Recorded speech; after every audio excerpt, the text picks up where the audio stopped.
Drinker, you tough-talking, charismatic gunslinger with a dark past. With a dark past. With a dark past. With a dark past. When are you going to review The Boys Season 4? A story that brutally skewered everything from fake corporate activism. But if you're tired of giving your money to woke corporations that hate you, oh hi, I'm Jeremy Boring, CEO and God King of the Daily Wire. To our obsession with celebrity culture, actor Brie Larson has launched her own YouTube channel. Our obsession with celebrity culture, actor Brie Larson, celebrity culture, actor Brie Larson, our obsession with Brie Larson, our obsession with Brie Larson, media.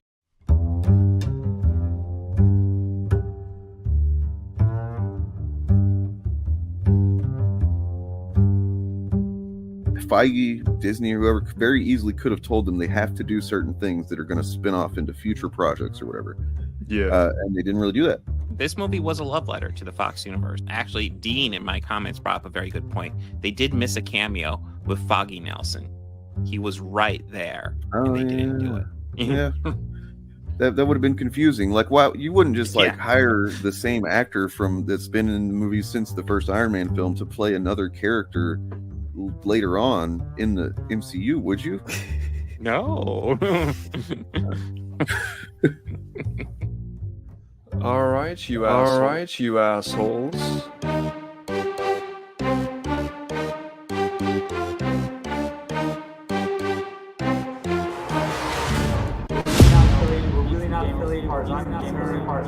Holy fuck at the diversity. You've never been oppressed in your goddamn life. Do not post any hateful content or make hateful comments. You've never been oppressed in your goddamn life, you bitch.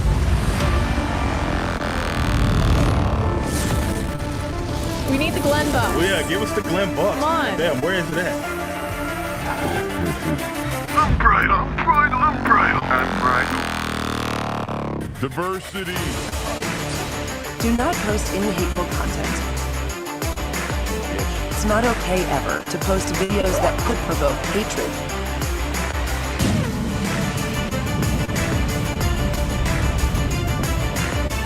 You can pick up the softback trade paper. The what now? The fucking what? How do you build stuff, man? Like in water? Underwater welding. It's one of the most essential jobs on the planet.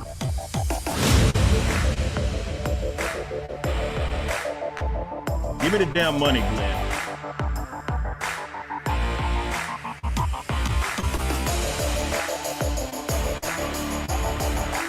The thing where you right, you do that. You sprinkle it on top. It adds a little spice on it. Yeah. It comes. You guys should try it. And you can do it too. If you build your entire internet persona around being a smarmy motherfucker, you better have some bulletproof shit. I want to watch Hulk punch that dog in the dick again. Because he does. He punches that Hulk dog right in the dick.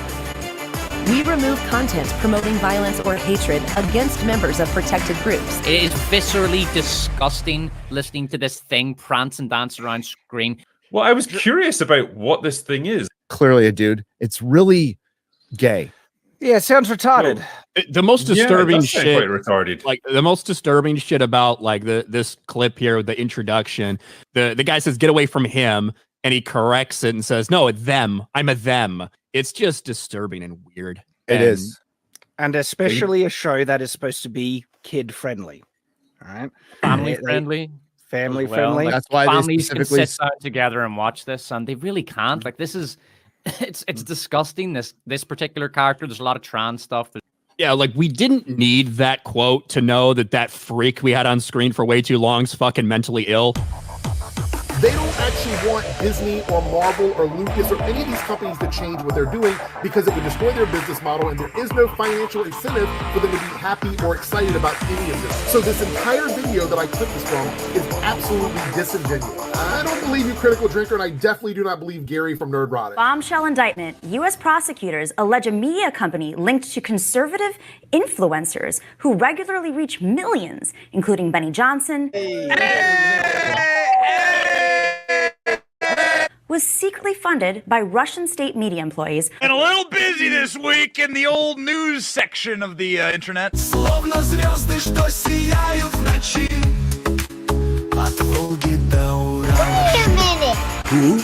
you? Is it me? Is it you? Who knows? You the big bad booty daddy.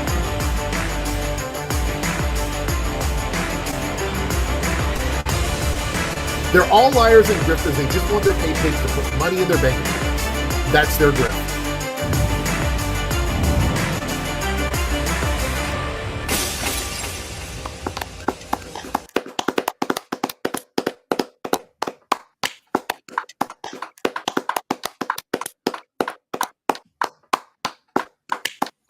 Hey guys, sorry, I have to go. Unfortunately, Turf can't be with us here today again. I guess I don't know why he left. It's weird. It's a weird choice. How's everybody doing? Probably not as good now that you know the Turf's not going to be here, right? Well, fuck you, because here he is. Hello, motherfuckers. I was so afraid someone was going to be like, "Fuck yeah." No, awesome. I caught Last it in week time was before awesome. they did that. They were about to start cheering in chat. Someone was typing ferociously. Benny Bucks, yes, Benny Bucks. Well, I mean, there's Glenn Bucks and there's Benny Bucks. You know, Benny Bucks. They're I don't know what the exchange rate is on Benny Bucks because those are really just Vlad Bucks, I think. Vladdy Bucks. You know what I mean? Yeah. Yeah. So I guess Bob's just gonna fucking read comic books again. Gee, right. I want everyone to be incredibly quiet right now.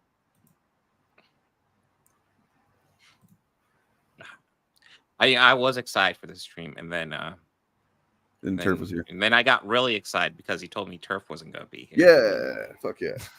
McDizzle Gaming will be joining us before too long. He he was gonna be a little bit, but not late because we knew that he was going to be not here exactly when the show started, but even later. So yes, that's why we delayed. Also, I mean, it had nothing to do with me at all. It wasn't my fault. No. So wait, we gotta be social with each other until he shows up? I think so. We have to talk. I think the people want to hear us talk to each other. Oh.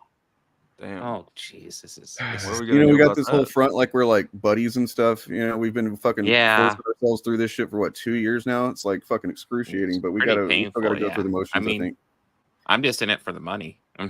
Right? Yeah. No. Right, when's our paycheck coming, Dane? Huh? Yeah, it's got to be big by now. Yeah. When's our paycheck coming? Yeah. DJ's here. I think so DJ's down there. He's I think he's got some internet problems today, but he's on his phone, so he's gonna try and be with us as soon as he can. I don't know what the fuck you guys were just talking about, but yeah, we're gonna move on. Stop. You always do this, Dane. Do what? Let's talk about Alien Romulus and how it made fucking shitloads of money on an $80 million budget, so that probably is almost certain to mean that we're gonna get more xenomorphs. Yeah, I always do that. You know what? Romulus is hardly my favorite Alien movie, but it's not bad. So okay. You know what else has been making a lot of money? Dane from Actual Fandom, and he's not sharing any of it with us. Yeah. Stop telling everybody about all them fucking money I make, man. Shit. I mean, if you'd share some of it, I haven't had to ask you to pay for your share of the streaming thing for like a month now. That's I'm true. doing pretty okay. Yeah. From all the thousands of dollars you're getting. Thousands every day. Hey, but you know what? My dollars, they're all fucking American, baby. I mean, are you kind of cringe, but okay. Company to upload a video for $25,000 each. Kind of cringe. What do you mean? Are you saying America's cringe? What are you talking about? Don't you ever fucking step foot in this country again, man. I don't want to see you around here. Okay. I've never been in the country in the first place. I've been to Canada, right? You went to Canada, but you didn't go to the U.S. I mean, that's probably a smart move, honestly. I've looked at the U.S. I went to Niagara Falls and I could see the U.S. side, and it looked like freedom. Let's talk about this. Is it a pathetic guilt by association? Guilt by association is just like if they had like been on his show one time. You know what I'm saying? And also, what do you think that we're saying that I'm saying he's guilty of? Or they're guilty of? Because I'm. Yeah. Well, Luca, I just you pop up here fairly often. I just want to say thank you for the support. You obviously are you are a big fan of us. Like, obviously you're a big fan. Otherwise, why are you here? And obviously you from your comments and stuff, you're obviously dealing with some stuff. And I want to let you know it's okay. It's well, okay. let me remind me to show you okay. his his Reddit posts because yeah, you're spot on. Big EFAP guy. You know, he was kind of vaguely friendly, I thought, whenever I'd first, you know, but then I saw the name in Reddit and I was like, hey, that's that guy. And then I'm seeing him talking all this shit on him, so I'm like, wait, maybe he's not so friendly after all. You know, but whatever. Like, you're welcome, man. Thanks for the engagement. I'm curious why, you know, never mind. You know what? This isn't the Luca Bowl show. You know, whatever your name is. You know, it does beg the question: how often have EFAP guys streamed with Russian asset? Well, we haven't even thought about that. We haven't even branched out that far. The sprawl of this thing, could be enormous. It could be. I mean, it is global. God damn it. Yes, it is. Wow. I love how he's just like, you're a guilt by association. It's like, what did I say that they're guilty of? Other than, I mean, I've said that they are. I've actually said they're not guilty, probably, of anything insofar as like the Russian shit goes. Like, for you to show up just that defensively, man, is like kind of fucking funny. No, I said on Twitter, and I think I've said on a stream the other day that, like, I don't believe that Nerdrotic and Critical Drinker or any of these guys are, like, you know, fucking paid agents of any, you know, Russian anything. Anybody but their, you know, I guess YouTube and whatever else they grift on. No, I mean, it's not even absolutely clear if the 6 YouTubers named. Now, those 6 YouTubers were definitely getting paid by Russia, but it's not clear if they knew it was Russia. Now, I will say here's a clip of a couple of them that gets a little sus. What? Ukraine these days, it's not just that we are funding the war. Everyone knows that we're funding a war, which you might argue if you're funding the war, if you're paying for the war, maybe that means you're in the war, but we've never actually gotten authorization for this war. Our leaders keep telling us that this is the most important thing in town. This is psychotic. Ukraine is the enemy of this country. Ukraine is our enemy, being funded by the Democrats. I will stress this again. One of the greatest enemies of our nation right now is Ukraine. Ukraine is the greatest threat to this nation and to the world. We should rescind all funding and financing, pull out all military support, and we should apologize to Russia. What the fuck? So, you know, I mean, reportedly they didn't know, but especially the Tim Pool clip, I'm like, did he fucking know? It's weird, man. Like, you had to know something, right? Well, I mean, the Benny Johnson clip is also fucking super weird. Have you seen that one? Where he's literally like, there's only like, so it was after the Moscow terror attacks from whenever month that was. But oh god, here, let's see. Here we go. Is this the left can meme guy? I don't know. I'd never heard of him until that cringe sketch. Maybe he's also not very well known. I've just seen it before.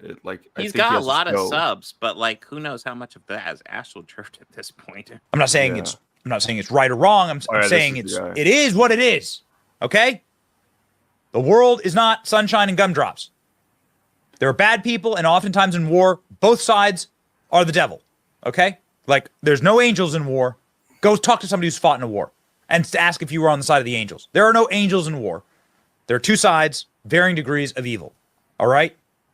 I'm just saying, that's why the allies who, you know, freed the people that were in the camps in, you know, Nazi Germany, they were kind of evil too, really, when you think about it. Yeah. Right?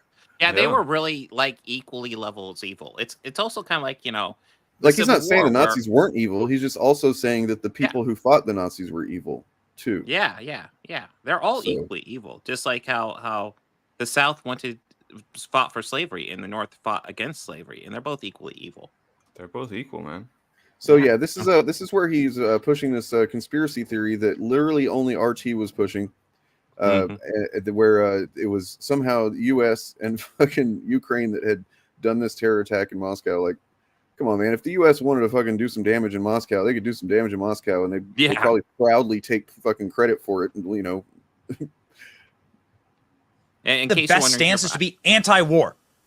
The best stance is to be peace at all. Anybody know what Benny Johnson's take on Gaza is? Whether he's I can be anti-war I haven't there? looked, but I can make a pretty good guess. Yeah. It's also just like when I hear someone say, "Oh, I'm anti-war," it's like it to me it doesn't like say much, you know. It's like I'd hope everyone or most people are anti-war, you know. But like there obviously are situations that arise all the time, really, when you think about it. Yeah. Where the immoral thing to do is to do nothing. Yeah. Well, I exactly. mean, like these guys will scream about being anti-war. I bet you if you talk about how Biden did the Afghanistan withdrawal, they'll freak out. And the Afghanistan withdrawal was brutal. It was rough, but like I kind of commend Biden for sucking it up and doing it. Yeah. Anybody that thinks that there was a way to do that like cleanly is fucking completely misunderstands the nature of that conflict, and that we should have been in the first place. I'm gonna suck it up. I'm gonna do it, and take the hit. That's a fucking patriot right there, man. He took one for the team. Hell yeah. But and then he took like a bunch of naps for the team. But anyway, I mean, because also like, just real quick, because also like World War II is like a lot of bad shit also happened like during that war. It's not like I'm like, oh yes, that was a good war. But it's like like obviously they couldn't just let the Nazis fucking go rampage. And Japan was under some pretty fucking heavy just war indoctrination by their empire, and like they were gonna keep fucking just attacking everything they could till they were kind of slapped around. Maybe that's not to say that we needed to drop those A bombs on there in hindsight, but still that's what we did. Yeah. Oh yeah. Tim will talk about the U.S. Like, have y'all seen how many times he's talked about Civil War, like in tweets and thumbnails and shit like that? Yeah, I've seen some more news where he brings it up like all the time. Tim Pool's constantly bringing up Civil War. Yeah. Is he on Team Iron Man or Captain America? I'm on Team Cap all the way, man. Yeah. What about? Although he kind of let me down. I can't believe he didn't tell Tony about his parents. You know what I mean? He really should have. That was not a bro move. That was not a bro move. So yeah. But other than that, Tony was still being a little bitch about it. Luca had said that something about my thumbnail made him think that that I was blaming, or saying Nerdrotic was something. So I wanted to look at my thumbnail real quick. I'm not sure what he means by that. If my thumbnail is literally just this,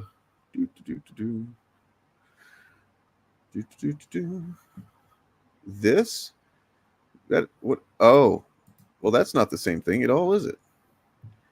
That's a really awesome thumbnail that somebody made. Wow, that's really impressive. I think the title doesn't match it. That's okay. I'll fix that maybe. Luca, what is that? What you're talking about? No, I don't know. We're gonna get to that. We're gonna get to all that, but there's so fucking much. There's so fucking much to talk about that we really can't just kind of stick too idly on any one topic right now. Especially if we want to, get through stuff before McDizzle shows up. So, well, I do have a document here that's got several things. Yes. What do we want to get into first? Just what do we have? Okay. So there's I have a video about how Russia infiltrated right-wing media, what the messaging was, a Wired article about what messaging they were actually saying, and then a kind of interesting, this might be something for another video, I don't know, or another stream, but a video by Nerdrotic that is distinct from his other videos that came around at a certain time that just kind of makes you go, I don't know. What do you guys think?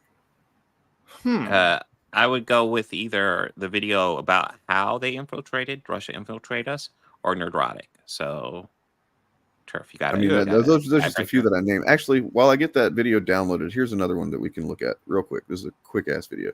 Ooh, love some quick ass. If it's by our video, that would be amazing. This is by our good friend Evan. Vito, I play a mean connect the dots. You know what I'm talking about? Remember those dot-to-dot books? Wait, I'm just gonna start this. I'm pretty good at that. This is a bit laggy. Vito, I know it's lagging really bad. I'm sorry. It's probably my internet. I don't know. Yeah, I was just letting it. No, let's just. I was just starting over. Just giving it a little. Just a little. Well, Vito. Peace and quiet. Yeah, there we go. No. He's good now. I play a mean connect the dots. You know what I'm talking about? Remember those dot-to-dot books?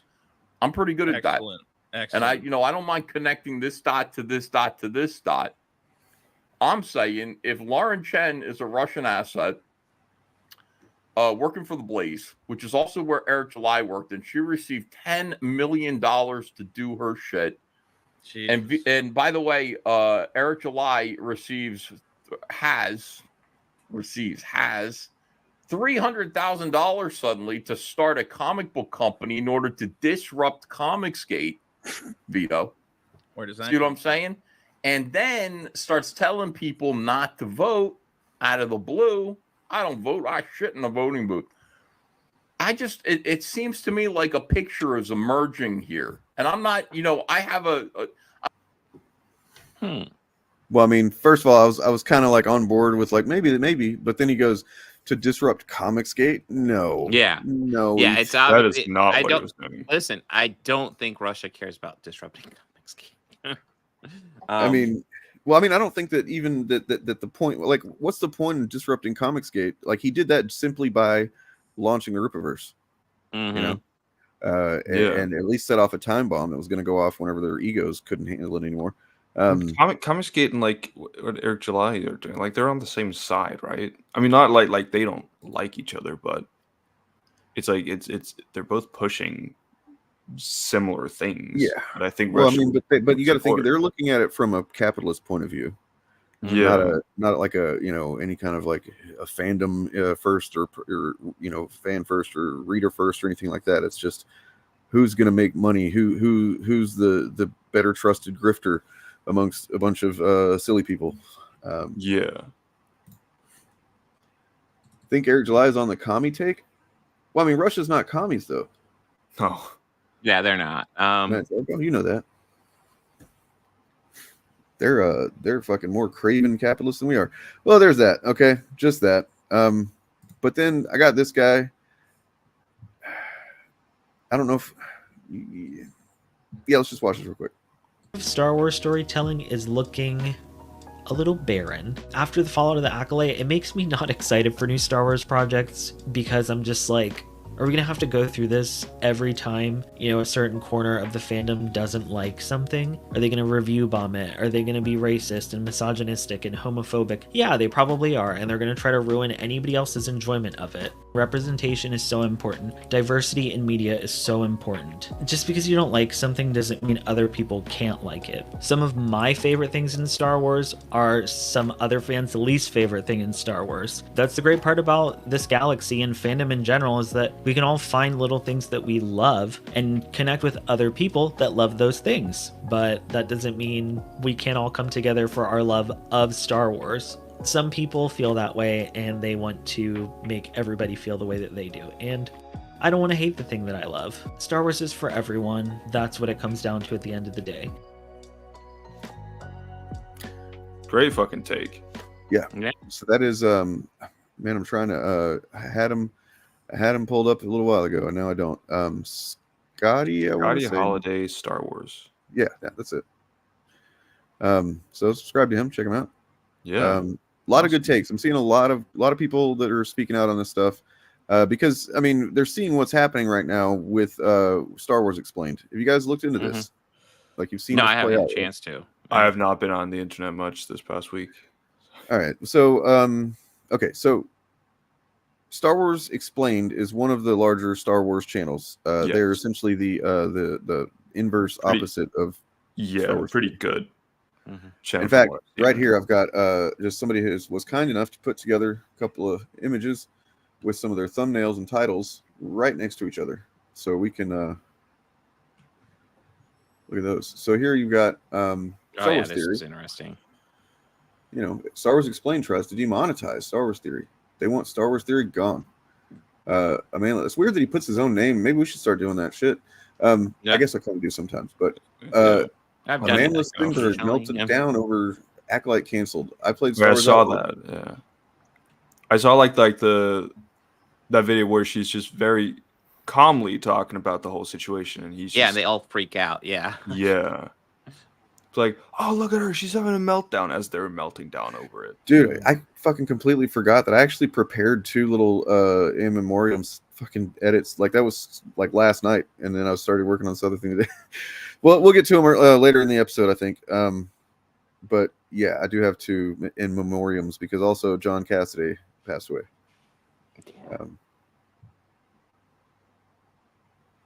That's what I was responding to, by the way. Christopher Walken in the thumbnail. That is so. Where? Oh, and I guess that's maybe some. Oh, what the fuck? Have you guys seen? No. Who's this guy? What does he want? Yeah. Get out of here with this garbage. I shall look that up now. Garbage. Yes. Is it like a P-Lard? I haven't explained. Is that Russian? Is P-Lard? Is that Russian? That garbage? It obviously is Russian. I don't know how you'd pronounce it. Sounds Russian to me. Hello, comrade. We are ready for the payments now, comrade. So what Reddit subreddit is it in?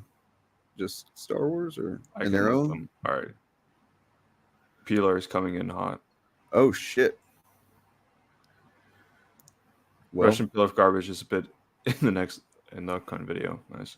Oh. That's great. That's great.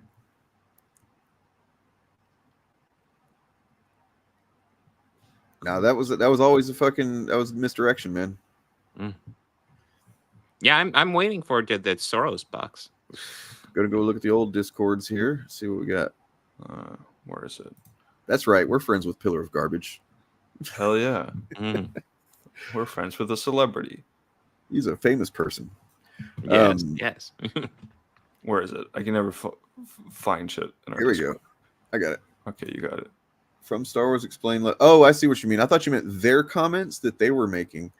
And this is not that. This is comments under their video. Yeah. Wow. Okay. So. Oh, it's saying, so you want to demolish channels for hate and harassment? Well, I got a message. I can barely read some of this, damn. Hey, delete your channel. Hey. That's fucking not copyrighted, but it might as well be my thing. Come on now. Much hate to y'all. That's what you subscribed. The hate is strong. And you know what? These people are better than people than I am because I absolutely would not fucking block these names out. I wouldn't take the time to do it. I would just be like, I don't care. You said it. The hate is strong. Well, YouTube is public forum. Right. Exactly. Unsubscribed and flagging every vid. Cool. So I love how like when they think that there's something happening that's it's not even happening. That's kind of what part of what we get into is that from what I can tell, and so if somebody can correct me if I'm wrong on this, I tried to find some confirmation or if what I saw was just what happened, but they weren't even like one of the original posters of the things that were posted last week. They just retweeted it. And like Molly did, I think, and then she had some comments with the retweet, but like I don't think she was part of here let's put out these things calling these people out and call for them to be demonetized like other folks were, and much love to those folks for doing that. In fact, not saying they shouldn't. That needed to be done, but nonetheless, I don't think that she was even one of the ones that coordinated it, right? Not I could be wrong. Yeah. And so it's just like, why are they so determined to point everything at them? And I think it's just because from what I've looked into, they're really nice people and they're not the kind of people to just like, they're not like us. They're not like, going to talk a bunch of shit back and, expose the grift if any chance we get to get some shut eyes on us.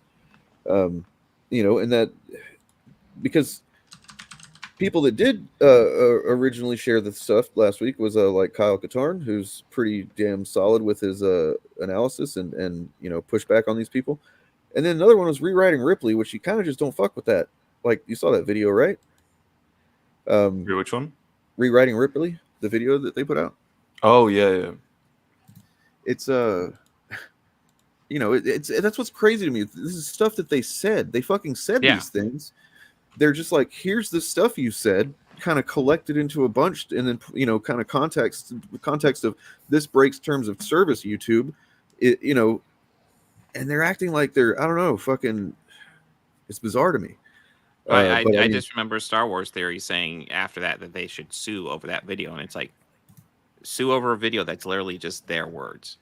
What the fuck? So yeah, that's about what I figured. I knew that Kyle made the original images because I looked for the original post of that for sure, and that was who I traced it to. So it's anyway. Let's look more at these fucking terrible fucking comments. I mean, this is like the standard for making a Star Wars Theory video. Oh yeah, I can imagine. Unsubscribing once again. Genuinely liked your lore content. Oh, that's cool. Someone being like, "Oh, I liked your lore content, but I have 7 subscribers." Like bringing up James Earl Jones. Like, what the fuck? I was just looking up. You guys should give him a mention at least.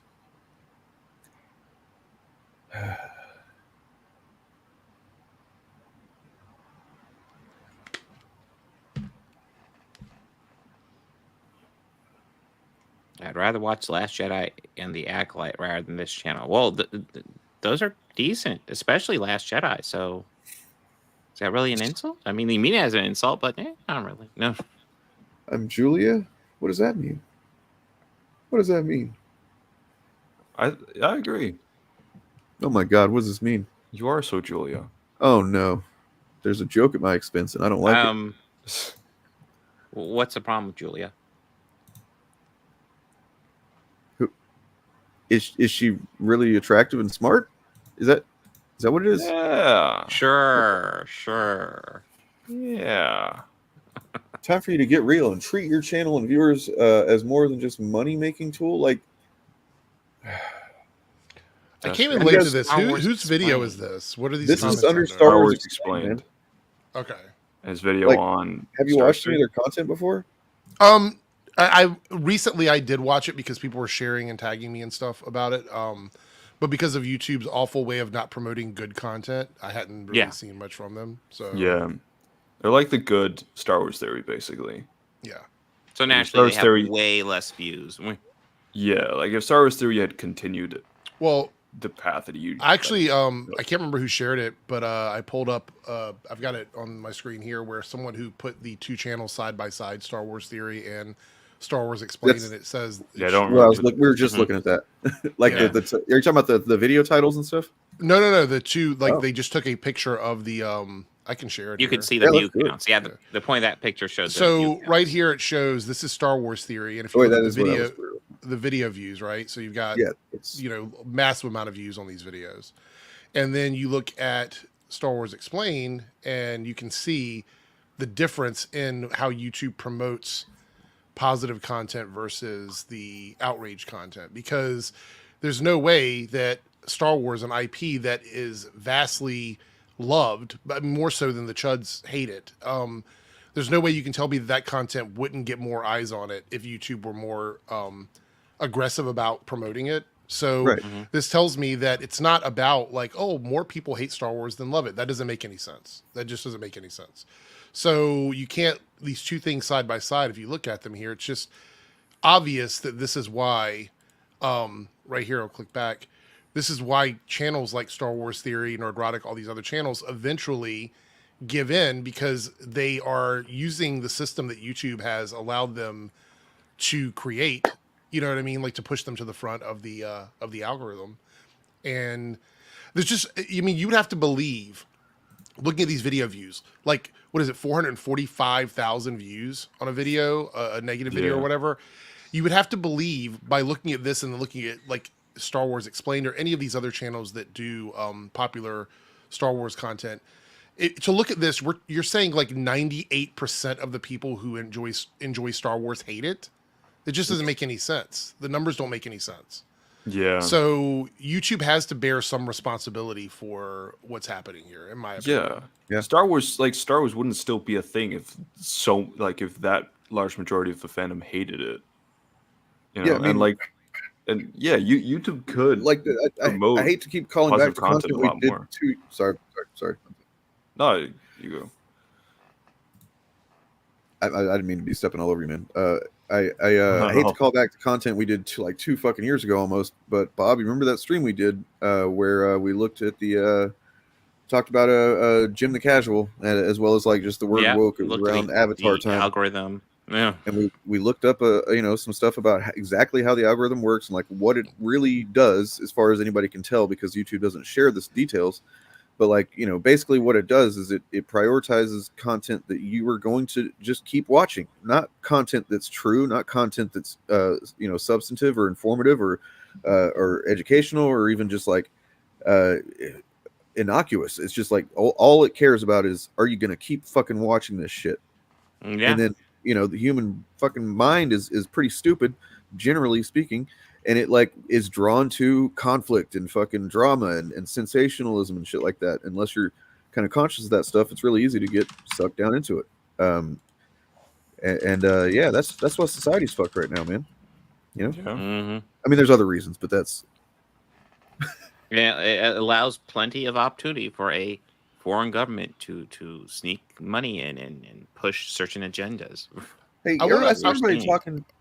Sorry, go ahead. I was gonna say I want to show something just to remind people about why we're doing what we do. Just very briefly. So if you see here, this is an incognito tab where I typed in Star Wars The Acolyte. Okay, and I want to be clear here. This is a tab without an account assigned to it. All right. The very first thing you get is a sponsored thing. Fine. Okay. Yeah. Then you get 2 official Disney trailers here, right? That's usually better than I do. Yeah. Yeah. Okay, then you get another sponsor. 2 sponsored things here within the first 4 searches. I see what you're doing, YouTube, scumbags.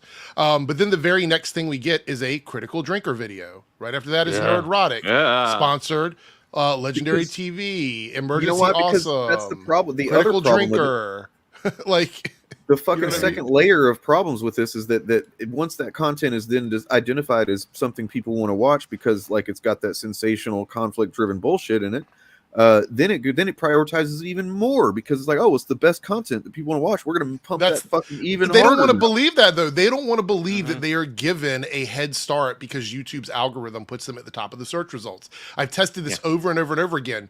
In the top 10, you will always see more of the Chud channels advertised than any of the other channels. The fact that you pull up an incognito tab and can even get Chuds is pretty damn. It's a problem. The top 10. Look, if you're searching an incognito, meaning you're just a fresh account coming in and looking for stuff or whatever, your top 10 results for your first search on YouTube should not be Chud channels. It shouldn't be. Your top 10 search should be a variety of content that represents exactly what you're looking for. When I type in Star Wars The Acolyte, I should get primarily content made by Lucasfilm and Disney in that search result. That should be what I get. There's no reason why I should get 2 trailers, 2 ads, and then immediately back-to-back Chud videos. That doesn't make any sense. Nope. What do you got there, Bob? Is that for now or later? Oh, it was something for earlier actually, but we end up moving on as I found it. So I want to. Well, we can do it. We can do a quick EVS detour because I do have a new grift clips to show. Quickly, I want to point this out. Oh, sorry, I mean to talk over you, Bob. Well, I was just gonna say it was just something I was thinking to bring up because EVS was talking about the potential Russian connection between him and Eric July, and I just drug up a clip of him talking to a Russian asset. I just want to say that I think all of us are aware, like, no offense, Matt, I think all the 4 of us here are probably aware of the way that YouTube values content. But the issue is that needs to change. That's the problem. That's the complaint I'm making, is that the way YouTube prioritizes content right now works for, I would say, probably 90% of the platform. But then you have that other percentage, like these Chud channels, that just sort of monopolize the outrage pipeline, and then they control that outrage pipeline. That's why my channel is heavily scrutinized, because of the way I advertise my content, is because the only way to disrupt that pipeline is to get into that pipeline. That's really the only way to do it. And so you have to get people to click and watch your videos. And I've been seeing that on my channel, is they're staying and they're watching for a vast majority, which is why my channel has a steady growth. And The issue is YouTube doesn't see it as a problem because they don't want to tweak anything or change anything. So this is just me holding YouTube accountable for the issue that we're dealing with, along with the Chud content. I'm saying that it's not just the Chuds themselves. It's actually YouTube is being complicit. Sadly, I don't think that YouTube is going to be movable unless there's just something, really fucking tragic that happens that's just obviously tied to their content somehow, or their inaction. I don't know. Or do you remember the adpocalypse back when they had like adult content on the but that was because the advertisers got fucking upset. Exactly. That's the only way this will ever change is advertisers. That's the only way. Philip Garber says good term is functional disconnect. YouTube optimizes watch time plus engagement, but these metrics aren't necessarily what makes a good platform. Just what reflect viewer will. Exactly. Yeah, I mean, like you were saying, Dane, it keeps you watching. It keeps you like, and you're watching. And then you turn out, you say shit like this, man. Like, come on, you don't want to be like this. Nobody wants to be like this. This guy doesn't even want to be like this, but he is. Well, Matt, that's what I'm doing. Matt, when Matt says you want to hijack the algorithm, blah blah blah, with their titles description. No offense, Matt. I'm just paraphrasing, but that's literally what I've been doing. I'm actually taking their thumbnails, repurposing their titles, repurposing their keywords, and sliding into their DMs, basically, which is what I'm doing. Yeah, that's what I did for a long time as well. When I was, in the beginning when I was doing this content, I was trying to like make a new, different thumbnail all the time. But then at some point, I was just like, I'm just gonna do like the Geeks and Gamers / RK Outpost like thing, try to get their fans to click on my videos, and then just, have my own arguments, and it was working. Yeah, I think I was getting a lot of those views. There's nothing inherently wrong with muscle mommies. Like if you're not doing it ironically and hatefully, then it's fine to have muscle mommies. I don't care. Absolutely. I'm assuming that I will hit a ceiling at some point where I have to sort of change, but for now it's like a steady growth, and I will address the ceiling that I hit when I get there, and build a new floor. So the thing's like when I was doing this very consistently, like with every video and trying to like get into their sphere, I did some testing, and when I searched like their channels and when I searched these things, like I was coming up alongside them, so like it did have some kind of an effect. And then eventually I was like, okay, I don't want to do this anymore, so I changed. But like it is sadly one of the best ways, I guess, to disrupt them. It is to play that same game. Okay, but so I found this channel recently. That this guy seems like he's got a good head on his shoulders, and he's got the right idea for how to represent Star Wars fandom and stuff like that. And I just hope he sees some success. Episode 9, The Rise of Skywalker, in my opinion, was really amazing. I genuinely, wholeheartedly loved this movie. I really did. Okay. No, that's not the one I was thinking of, actually. There is another one that I ruined my joke with. But anyway. It's always funny if you go back far enough, you find the grifters being real people.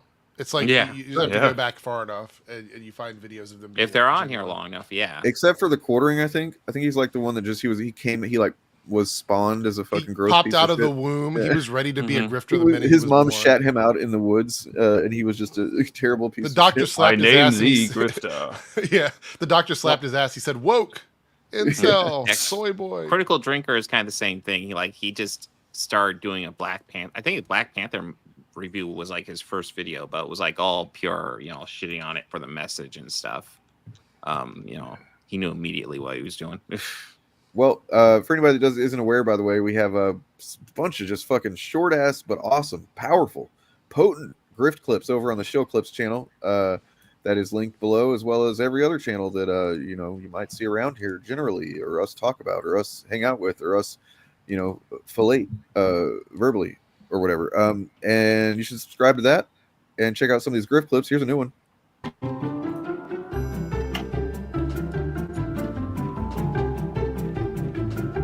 I am a comic book artist. I work for Marvel and DC. I've drawn Green Lantern and Flash mostly, some X-Men stuff in my time. I was viciously canceled for voting for Trump in 2017. Could you be an established Republican and then find work in comics? Or people have a really weird idea about how this industry works. There's no conspiracy. Yes, you can be an out Republican. You could be an out conservative and work in comics. You can. I'm living proof of it. You're allowed to be who you are and work in comics. That second guy made a good point. He did. Well, I mean, what I said when I posted on Twitter was like, it's amazing the biology, like the human body is so cool. It can, like, if you're blonde, darken your hair, your blonde and graying beard will go jet black if you tell enough lies. That's just how it works. Naturally, yeah. No, it makes sense when you think about it, really. Yeah, totally. All right. So I'd shared some stuff on Twitter to kind of like push back at this idea that, because this is the thing, the reason that Star Wars Explained is getting fucking targeted and nothing is happening to the people that, actually everybody fucking knows is constantly saying hateful terms of service breaking shit, right? Because they've somehow managed to successfully turn their audience at Star Wars Explained and make them just all the shit that they should be thinking about their favorite YouTube daddies or whatever, they're now thinking it about Star Wars Explained being these terrible fucking grifters and hateful people, and they started a hate campaign. They co-opted the goddamn concept of a hate campaign. It's really fucking fucked up, man. It's really insidious that it's fascism, That's what it is. That's what you see historically fascists do. They do that kind of thing.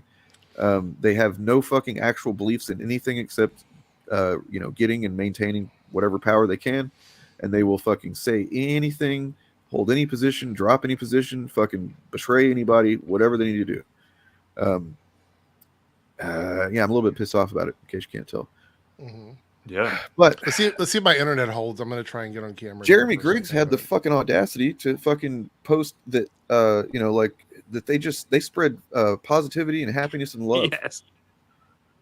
I almost thought that was a troll. I thought, I was like, is he trolling us right now? Of course, it's a troll to we know that, but I guess there's somebody out there that might believe it. I don't know. Yeah. But and so I dug these video clips out that I think we talked about this incident or these incidents kind of once, glossed over it, but we didn't really focus on it too much because it didn't seem like there was any use to do it, and I think I remember that we kind of just felt more bad for this dude than anything else. You guys know what I'm talking about? The voice messages and stuff. Yes. Yeah.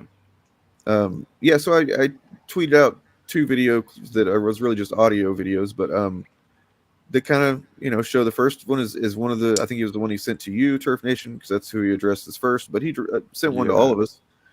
And then it's pretty fucked up, and it's just explicitly hateful and shitty, and I will go ahead and say he never sent anything to me, even though he said he sent stuff to me. I suspect he sent it to the wrong email. So whoever email he actually sent it to, so just fearing for their life. I guess I'm sorry. I guess I'm some Bob chaos out there. Yeah. So I here's didn't do it, but dough. This is not fucking edited or anything censored. So and by the way, I apologize that I should have put some kind of thing warning up front with the intro saying, look, the intro is fucking rough right now. The shit that's said in it, but I wanted to do that because look, apparently it's okay to say those things on YouTube. So I just, wanted to repeat those things or have those guys repeat those things themselves. So yeah. So there's a warning though. There is a warning here. Yeah. Let me tell you something, Terror Nation. You want to go after people because they have a different opinion, huh? Let me tell you something, boy.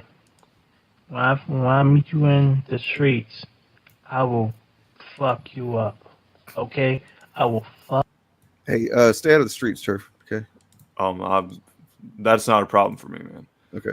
Up. Like you sold something for me, you little fucky, pussy ass, self-hating ass white boy. Hell yeah. Oh, come on, man. This is preliminary fucking level 1 deflection of these guys, and maybe you really believe it, but if so, then I don't know what to fucking tell you. Not worth talking to. I'll say that. I mean, this is just like you have to be the most naive motherfucker, to think that this is true, or you are just intentionally lying. Look how often these guys scream from a Russian asset. I will fucking bury you, literally and physically. Being a death threat because I don't want to go to jail for killing, but I will. See, and thankfully he didn't ever act on anything because I think he seemed to be under the impression that only if he murdered somebody could he go to jail. Is this all the other things is this Nathaniel? That can get you in jail too. Yeah. Yes. Yeah. Can you guys hear me at all? Yes. Well, I mean, Okay. yeah. No, I was asking if this was Nathaniel, if this that guy that was messaging me as well. Well, was it the same one. What's funny, Paul, is that like it says, I actually pitched this down because you remember how it sounded originally. I have it somewhere, but it was like, "Isn't it a tough nation?" It was like really high pitched. It was like, oh my god, it sounded like an angry baby was threatening to kill people. Yeah. Smack the shit out of you. I will smack the shit out of you, fucking bitch. You fucking pussy ass motherfucker. It's not even as bad as it gets. How fucking dare you go after someone like Eric July? He's a good nigger. How dare? How dare you? He's one of the good ones. You fucking pussy. One of the good you ones. Fucking bitch. I will If he's fuck you up. fucked. I think we each got one of these for sure, right? Yeah, I got more than one from this guy. Yeah. You hear me, fucking piece of shit? I will fuck you. Fuck Dean. Fuck Dean. Come on, man. that faggot, DJ. And fuck that other motherfucker, Organized Chaos. I also fuck that tranny. Fuck What? all you motherfuckers. What? You fucking pussy ass nigger bitch. I will fuck you. So then you get the idea. So obviously, yeah, like everybody's saying the same thing because this person is more pathetic than, and I don't mean that in like an insulting way. Like it is pathetic. No, I don't think any of us felt threatened, but it, like I said on Twitter when I posted these, it's like we choose to do this shit every fucking day. We choose this shit knowing we're gonna get probably the worst shit we've ever heard or read, or anybody has. Like, you don't even understand the level of shit that we get. We don't complain about it. We don't fucking play like victims about it or anything like that because we just know, because that's kind of why we do it, because there are people that get it that don't know they're going to get it, and they're getting it all the time, right? So we're like, I mean, I don't want to name names, but we've seen people try to jump into this space and get completely beat down immediately because they're not sure what they're getting into. And again, I don't want to put anybody out there, but we have seen it in the past where someone's like, "I'm gonna fight," and they go out and they do it, and then it's not for everybody. You gotta have a certain constitution. Because this guy we've just seen, like this, he is not the exception. He's just one example of the many people. Yeah, he's an exception in that he decided to send multimedia examples of his threats and shit to us. Instead of just doing it well, the same person also had videos on their channel of like pushing me in front of a bus and stuff. Like they were like video game clips from Grand Theft Auto, and they're like, "Oh, I'm going to do this to DJ or whatever," and pushing them in front of a bus and stuff. So clearly not a rational individual. I think we mentioned it, maybe played like a couple of seconds of it or something like that, but then we moved on from it because like we weren't concerned about it. Like I said on Twitter, we worry more about this guy than we do about ourselves in this case. And to be fair, he also did send at least me. I don't know about you guys. Well, no, I was about to play that. I have that part. Yeah. So let's play that because we just didn't do anything, and then a few months later, we get where's it at? There, this. Mr. DJ, and this to termination to and also to Dean. I want to say this. Not Bob. You guys are right about Eric July being a clown, being a griefer, because at the end of the day, this guy is nothing but a typical conservative whack hole, a whack job. That this guy, the sounds in the background doesn't really care. It's like, well, I mean, is he a father? I don't know, or is that a sibling maybe? Because he does kind of sound young, but about what he say, but only care about the views. This guy is no better than the people that he claims to be against. As for my comments, I'll say this: when I was an Eric July fanboy, my comments was so flawed and so arrogant. So okay, so people keep commenting on how he's probably pretty young, and that's probably true. No, we didn't match up in a Call of Duty lobby. We matched up because this is the kind of person, other than like middle-aged dudes, it's like middle-aged dudes and teenagers that Eric July attracts. Mm-hmm. You know, people with like decent, even like halfway decent lives going on, like a girlfriend, and they get to hang out with some friends now and then. They're not going to be as sucked into this shit like that. It's going to be some miserable, older dude who's like, "Oh, I used to like comics. Oh, what? The wokes are killing the comics now." Mm-hmm. Or it's going to be some kid like this that doesn't fucking know any better. I want to say, I don't know if Autumn is talking about what we're watching or us in general, like are we satire or what we're watching. Anyway, the point is, I wish this was satire, but I went to this person's channel and I can tell you it's 100%. Like before we got this, it was legitimate. It was 100% legitimate. So and obviously, if this was just like a one-off thing, I don't think we'd be talking about it, right? Because with channels that are very big, right? Like there's bound to be some person who's not really well, and does some fucked up stuff and says some bad stuff.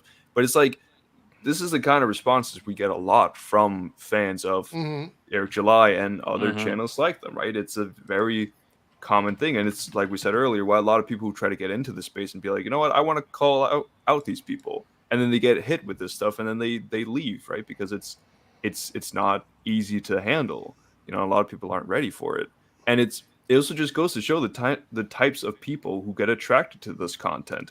It's not like this is a person who in the first clip, like, he's not doing well, and he also says that here, right? It's a person who's going through a lot of shit right now, right? And then he sees his content and it speaks to him, and then he goes out on this hateful tirade against us, and it's just it's to show the kind of effect that these channels have and the kind of people that they rile up.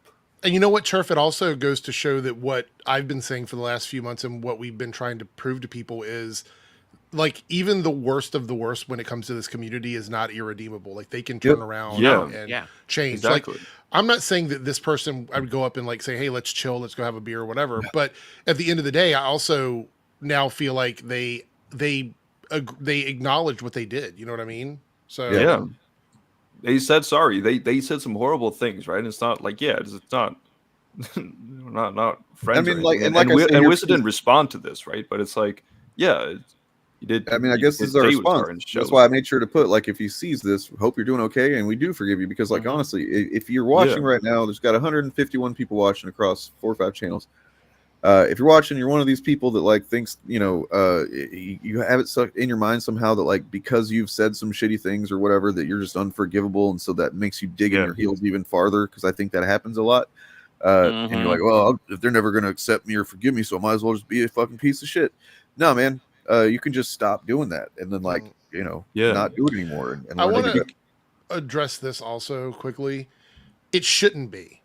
That's the point. Like, we shouldn't get them, and they should also not get them. But the problem is, we live in a culture online where that kind of stuff seems like it's just acceptable because nobody says anything. I don't think I've ever heard any of those guys, and I'd love if somebody could find a clip for me where they have denounced threats against actors, against other content creators.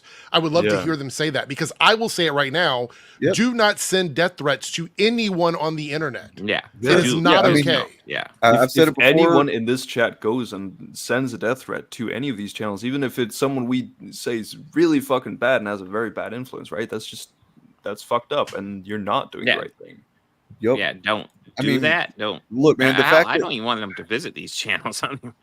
By the way, I mean, I think all of us, our audience generally, like our regular audiences, I think they fucking know that. I don't think our audiences, for the most part, unless there's, maybe somebody here or there that might have some kind of problems going on, but like generally, our content is not going to make people do that, because the ethics of why we do what we do, we wear on our sleeve, and we want to prevent harm generally. So, like, I've never, we do have I've never had an example of anyone from who watches my videos or something who's gone and harassed another channel, right? And it's like, and if that was the thing, right, and the channel's like, hey, look what your fans are doing, I would denounce that, right? But it hasn't happened yet. These people have the chance to say, you know what, you guys are doing this, that's not all right. Okay, you guys aren't fans of me, but they don't. I wanted to just give a shout out to my member chat there, though, before that we put it down quickly. So Darth Bunyan said how casual his apology was for how vitriolic he was. I agree, it was laid back, but maybe that's speaking to where his mental state was when he made those initial claims. That's the only thing I can say. Honestly, yeah, I wouldn't expect like as low emotional intelligence as was expressed in that first video. I wouldn't expect him to just like have gained a bunch. For his apology, it might have been his first fucking apology for something like that. Okay, you know what I mean? So like, also want to point out because I think is our guest waiting to come in. Oh no, yes, maybe they weren't. yes. Okay. No, I want to point something out there quickly here. Andy, I'm going to give you the benefit of the doubt, even though I know you've been kind of saying some iffy stuff here. They have the opportunity to do that with Amandla. But you know what they did? They doubled down on she's a victim. She's lying. It's not actually happening. They've been doing this for a while now. I have yet to see them make a video where they're like, hey, Amandla, we don't like her in the show. We don't like the acolyte, whatever, blah, blah, blah. But you probably shouldn't send her hateful, bigoted death threats. Like, that's not a cool thing to do. None of them would do that. Every video plays a victim. So well, I want to bring McDizzle on and introduce him real quick, but I mean, because this brought up, I have to do this. I have to play the video again, the thing that was in the intro, because fuck, man, if I don't know how you can really. Oh my god, I'm getting kind of aggravated about this. So here's this. Where is he? McDizzle disappeared. Where'd he go? Oh, her diss track wasn't a death threat. Hey man, how's it going? Hello. Welcome. Hey there. Hello. Welcome. How's it going? It's going well. Thanks How for are being you? here. No worries. No worries. Everybody, McDizzle Gaming is I just came upon him via Twitter like 2 weeks ago because he has been fucking taking it to Grums. One of our favorites. Yes. We were gonna have you on last week, but Turf Nation he's our general, the more gaming focused guy. So we wanted to. He wasn't available, so he just thank you for being willing to delay that. By the way, appreciate that. No worries. Yeah, that's awesome. Yeah, if you want to focus solely on Diablo 4, I'm your guy. Bar than that, I'm let's just have a 2-hour conversation about Diablo 4. Before we shift into Grum's gear, I did want to show this one clip just because that guy was like, they've denounced it. Well, I mean, they can stop doing the things that they're doing, like this that they did like the other day. To some delights of characters, like I saw this clip of Maestro. Who are you? My notation. And I is... just. Why are you fucking character? This is one of the worst characters I've seen on anything ever. It was insufferable. It is viscerally disgusting listening to this thing prance and dance around screen. Well, I was curious about what this thing is and how it factors into the story. And I guess maybe you guys can help me out. Like, what is going on here? It's the toy maker's son. Now they have the Maestro, who is the son of Neil Patrick Harris, who's clearly a dude from the world, and it can like tie you up in musical notes and stuff. It's really gay. Yeah, it sounds retarded. The most disturbing shit, quite retarded. Like the most disturbing shit about like nice guys, right? Here with the introduction is when we've seen this a little bit. I just want to quickly add that Maestro was actually a pretty cool character. I liked Maestro as well. Yeah, that's what I've seen from Doctor Who fans. Jinx Monsoon was chewing the scenery and did a good job. As Edgier than Now said, it's like you can tell that they're not actually Doctor Who fans, because if you turned on Doctor Who and see like a strangely clothed character acting goofy or something, then like, what the fuck are you talking about? This is also coming from the same show that spun off Captain Jack. Like, there's a whole series about a character that is basically, I don't know if it's canonically pansexual, but at least bisexual in terms of the show. And you had whole entire storylines around that. That was from over a decade ago. But now this is a problem. Somehow this is an issue now. Yeah. Yep. I mean, how flamboyant can the master get? I mean, holy crap. These guys are definitely people who take responsibility and accountability for. Yeah. For bigger the only way they're so nice. The guys, they're so kind. The only way they'll stop this is they've shown, like, there's just so many times that they've been called out and shown for what they are. They don't care. The only thing that will stop them is to not be paid for this anymore. There we go. Thank you, Bob, for the correction. I wasn't sure if they had canonically done that or not. says get away from him, and he corrects it and says, no, it's them. I'm a them. Like correcting the pronouns, and then the little kid saying, they're my daddy or whatever the fuck. It's just disturbing and weird. It is. And especially a show that is supposed to be kid friendly. Oh yeah, family friendly. Family well. friendly. That's why. But wait, here comes Ryan Kinnell with the very clearly, practiced, written, rehearsed fucking tirade that they saved for last. Families can sit down together and watch this, and they really can't. Like, this is, it's disgusting. This particular character. There's a lot of trans stuff. Yeah, like we didn't need that quote. Okay, so the fact that you go to this, it's fucked up, man. I think you're kind of an immoral piece of shit, and I don't want you to fucking watch our content anymore. It's so funny because what are they talking about in this clip other than being disrespectful to a queer person? Because that's all this is. There's no criticism of the actual fucking show. No. They're not talking about like why they don't like this character, why they supposedly don't fit into Doctor Who, you know? There's none of that. A them, a man, like every insult they could possibly throw at this individual that has nothing to do with the show. It's like almost a 12-minute video, and about halfway through, they switch from talking about the character to the actor. And it's like, but the language they're using doesn't stop. In fact, Ryan then does this. To know that freak we had on screen for way too long is fucking mentally ill. Right. Just a piece of shit. Do you know how long queer people fought to get the mental illness stigma pulled out of the community so that it wasn't something that people could run to and attack? And now all of these guys are trying to bring it back again because they can't stand that the world accepts people for who they are now, and they want it to go back to the oppression that everybody suffered. You know what I mean? They want that to go back. So it's just really But again, these guys are positive influences. Oh yeah, and they don't. And that particular line of talk wouldn't result in death threats, right? I mean, saying that this person is a threat to children. Surely that wouldn't make some people who feel threatened by queer people go, "I'm going to send online death threats," right? I mean, that's the kind of conversation that would easily go, "Well, I'm just going to go my own way and let them live their lives." No, it's going to spark harassment and outrage. I mean, are you guys seeing like recently? There's I've just online been seeing a lot more videos of influencers and stuff doing streams where they go out and they find pedophiles just so that they can beat them up. Yes, and it's like really just genre on YouTube now. It's really weird content. You know, people. Well, I mean, there's also people just want to beat people up. Someone got beat up that wasn't even the person they were going after. It was like somebody in chat actually made a good point that I can't believe nobody's pointed out yet. But hey, what's Mola doing here? Yeah. All right, so let's talk with our guests. Hey. Yes. Yeah. Yes. Hey. So I grabbed a couple of tweets. Seems like you've really been fucking getting under this dude's skin. A little bit. It's it started with, I was never a big fan of Grums. I can acknowledge that he leeches onto issues that, that might have some importance, like censorship's an important issue. High level, anyone can get behind that.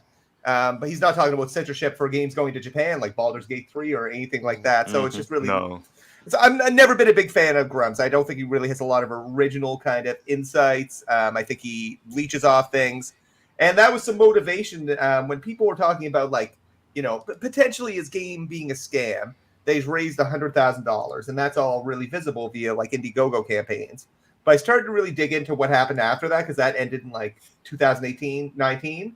But there's still been significant fundraising with zero visibility.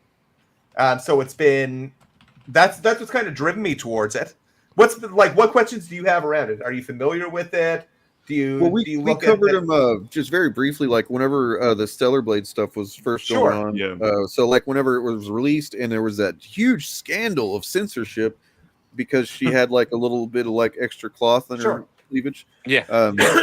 Putting clothes on a woman means censorship, apparently. So, yes. And I mean, every woman in video game needs to run around with bikini. We were just talking about the guy that sent us those death threats and stuff, and how that's not uncommon to have these kind of either unwell or just they have really fucking nothing going on in their lives and they're just desperate for something to latch onto type of guys being the victims of this shit. And that's the same thing with this, because they had that Grums had that what was it change.org thing or whatever. Was that what it was? Was it change.org petition, I think, for Stellar Blade? Yeah. Yep. And then all of the videos of those guys, we like, it's. And then there's the stuff with Cabrutus and Sweet Baby Inc. All of it sort of ties together. And the good news about this is all pretty. This thing with Grumps is pretty apolitical. I think anyone on any side. I know there's a lot of stuff with Grumps that's political. Don't get me wrong. The specific thing with Ember is pretty apolitical, and that's one thing that's. So I guess that's the angle that I'm not super familiar with at all. So if you want to talk about that, just kind of like please. Yeah, like around like the details of kind of Ember and such. Yeah, for sure. So Grumps started. Funny enough, he's good with the Change.org petition. He did one and I apologize if my dates get off by a little bit. I should actually have some notes in front of me. That's not okay. Well, we're always That's just all good. completely accurate all the time, man, around here. I believe Dumb and Dumber is asking about Ember. When did he start crowdfunding for that? I've got it all right here. Okay. Change.org petition started in June 2016. I should mention 6 months prior to this Change.org petition, based on publicly available information, Mark Kern had a lien for back taxes put against his house for about $250,000. Goof. Damn. So about 6 months before this petition, and then the petition had a lot of success. He did an Indigo, like people wanted Firefall because he was the CEO of the company. He took all the credit for Firefall, although I'm sure it's a team effort. There was hundreds of people that went through there. I've talked. Can I ask you a question quick? I want to ask Yeah. a question quickly before you move on. He had that much tax debt. What was he doing prior to this to have that much tax? That's a lot of tax debt. Was he? He was the CEO of Red 5. He was the CEO of another company, MEK. So he probably has expensive property, and with expensive property comes heavy taxation. And if those incomes change, I'm sure that's pretty impactful. That makes sense. I have no idea. He was on a couple of the most successful games, kind of ever in a way, right? Wasn't he? Like he was in what 2005? Yeah, that's what I'm saying. Yeah, but he's kind of carried that quite a long way, right? Like same, it reminds us of Ethan Van Sciver, guys. Like his big heyday was like in 2008. You know what I mean? But he's still followed by a string of failures, which is unbelievable the amount. So he's really holding on to that reputation. So he did his first Indiegogo in 2016. You can look those up pretty easy. Just Mark Kern's Indiegogo or Ember Indiegogo. He was only looking for a paltry $500. I believe they got like 3,000. I'm just bringing it up right now. And that was for a website, art, and forum. So he was doing like this milestone-based funding. Theory, I mean, it's a pretty good idea. Like, you do something, you get like you fundraise for it, you do it, you fundraise, you do the next thing, fundraise for it. All good. He delivered on that. Good on him. Good job, Mark. The second one was for more money. I'm just bringing up the second one here just so I don't have to go by memory. I have everything else written down, but not the actual amount of money. The second one was for, of course, I'm in a different location, so I've got to change my currency. There we go. So I can get to American money, good old American dollars. He was looking for $5,000. He raised $20,000. And that was for like models of the character. So things are starting to get developed. Life's good.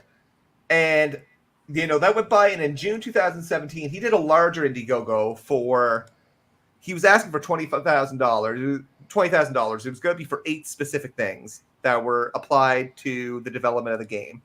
He blew that out of the water. So after he had $20,000, he started adding things like, if we hit $25,000, I'm going to add this bite to the finished game. I mean, there's no finished game at this point.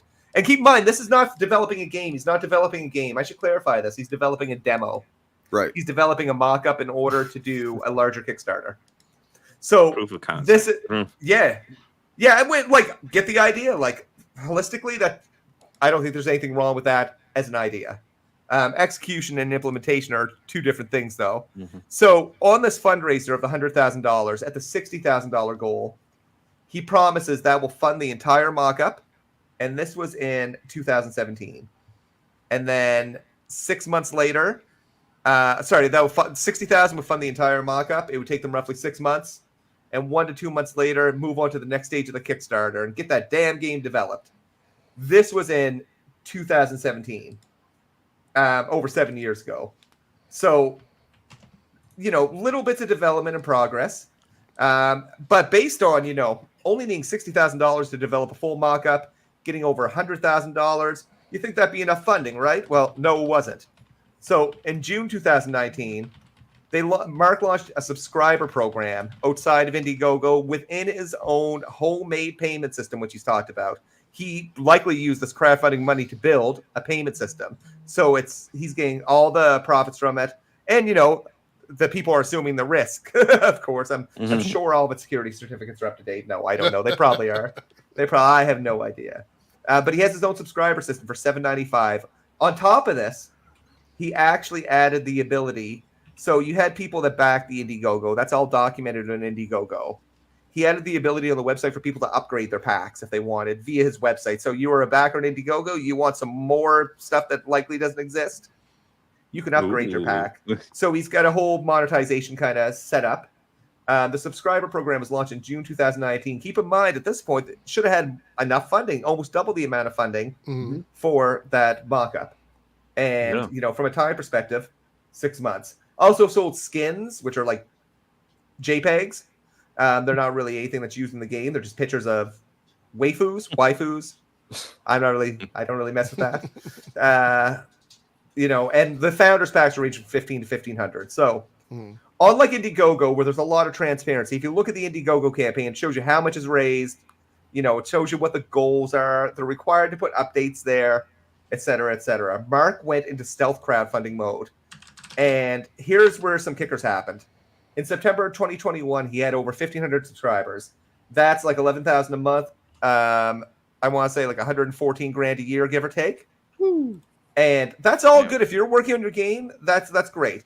I think there should be some more transparency there. And I think this is a good example why. Mark took 2 years off. Didn't tell anyone, got called out later. And he admits to taking 2 years off. In fact, in a chief chat last night, he's like, I probably should have told someone. He got called out afterwards, and keep in mind, he was still getting crowdfunded 100 grand a year for 2 years for not developing his game. And also, if you go to the Ember Twitter, they're promoting like subs and skins and things like that.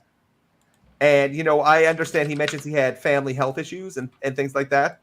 Totally get that. But in the real world, you can't just stop doing things for 2 years and get paid and promote them, not say anything. Imagine if you did that in your job. Be like, don't show up for 2 years. Roll in. Be like, what's up, guys? Thank you for paying me for these last 2 years. It definitely wasn't any sort of fraud or anything. I'm not saying what he is doing is that. Yeah. I'm not a judge. So you're just presenting the facts. Based on what I see right now, it's not just me. I've only done one other podcast, and it was likely for people on kind of the other side of the aisle from you folks. I don't watch a lot of podcasts. I have my own kind of views on things. I'm not at the forefront of the culture war type thing. I like to play video games. If I talk to someone in real life, I'm hoping it would be the 15th thing I talk to them about. Like, what do you think about DEI in video games, son? Like, you know what I mean? Like I did notice. I was watching a couple of your videos the other day, and there was I think I told you that there was a phrase that you use that I like, because I've always tried to use anti-fans when it comes to the kind of people that we tend to talk about, because they say they're fans, but the way they engage with this stuff is not like a fan does. Sure. So like you use the term anti-marketing. And then you were talking about Star Wars specifically, Star Wars Outlaws, and like, guys, anti-marketing is fucking exactly what these chuds do all the time when it comes to Acolyte or whatever. They're anti-marketing. It's fucking crazy. But that's a really good term, and I'm going to try and remember it. Right on. So it's like, at this point, Mark said 60K, 6 months. That would have taken us to early 2018. Obviously, there must have been a run out of money of some sorts, bad project management, whatever it might be. They launched the subscriber program in June 2019. Over the last 5 years, there's no public information. I'm going by things in the Discord saying we've hit this many subscribers, things like that. 2021, there was 1,500. Let's say over 5 years, it was 900. I think that would work out to like 300 grand. So somewhere between 300 grand and 500 grand, plus all the Indiegogo stuff. You're looking at well over $500,000, not even being close to develop this demo, and no real transparency. The only thing that's really made Mark work on this is the pressure that I've given him, and I, to be honest, I've seen it. Like, there was a couple of things that seems like you did get him to kind of like say something about or whatever. Is that true? Absolutely, because it's glaring. If you took a cursory look at things, you're like, okay, that's kind of weird. He raised 100 grand, but he said he delivered on these things. I'm like, he delivered some of the things, but he didn't deliver kind of the end goal of a playable mock-up, and there's no end in sight. and there's a lot of kind of deception around, like he's tried to use the speaking points around, we do milestone funding. And I'm like, cool, that sounds great. We talked about that earlier with the Indiegogo stuff. That hasn't happened since 2017. He's updated it. Last update was 2021 in it, like updating the progress and such. But he stopped at updating that, so who knows where that's at. And he's just doing things in his Discord. There's no roadmap or anything like that. It's tough to say where the line between scam and incompetency is, but it's somewhere balancing on that. I mean, it's 60K. Sorry, over 500K is a far cry from 60K. And it's like, you know, if you had to take an educated guess on the amount of output and work and what's come out of it, it's likely funding his lifestyle while he does minimal work for the game until he is called out, like he was when he took a few years off and people are like, what the fuck? Or a jackass like me decides to investigate it a lot further. So and he seems to be pissed off about that. Oh, yeah. He is. Isn't his dad like the actual CEO or something like that? Did you say that already? I don't want to say so. Some more complications. So Ember is owned by a company called Crixel Labs. Mark on his profile recently changed it because I said something to include Ember. It's the lead at Ember. He's not the CEO though. It is some older man with the same last name. I can't speak to whether it's his father or not, but it's not him. If it is him, he's wearing a funny mustache or something. I will say, like, it seems to be a lot of the people that do this kind of grifty stuff or whatever. It always tracks back to like them coming from a life where they've had money. You know what I mean? Like seems like a lot of them grew up in spaces where they don't know what it's like to be at the lower end of the, you know, of the middle class. So yeah, there's like an entitlement to it, right? And also, like we talked about whenever we covered Grums, actually, was like the more you talk about him, there's shades of Ethan Van Sciver all over it. I don't even know who that is. Well, these guys do, you know, and there's just like little elements of it that, like, you know, like for instance, both of these guys were, you know, they had a moment in the sun where they were like the, you know, king of the fucking hill, top of the game. Everybody, you know, had a whole following of people that respected them and shit. And then just like they essentially in various ways, different ways, they squandered it. And then they couldn't kind of like repeat that success, but yet they seem to feel entitled to continue being successful in that way, even though they couldn't maintain that, right? That's what I kind of get from these kind of people. Yeah, for sure. Like, and you know, I'll be honest. Do I think Mark started out with the intentions and still has the intentions to try to make a game? I think so. I don't think he's demonstrated the competency or accountability, because the only time he does something with it is when he's getting called out, and that's going to be really problematic because he wants to raise millions. Right. So this guy who's demonstrated that scope creep, you know, deception, like during this time as well, people think they're funding a game, they're funding a novel, they're funding a tabletop game.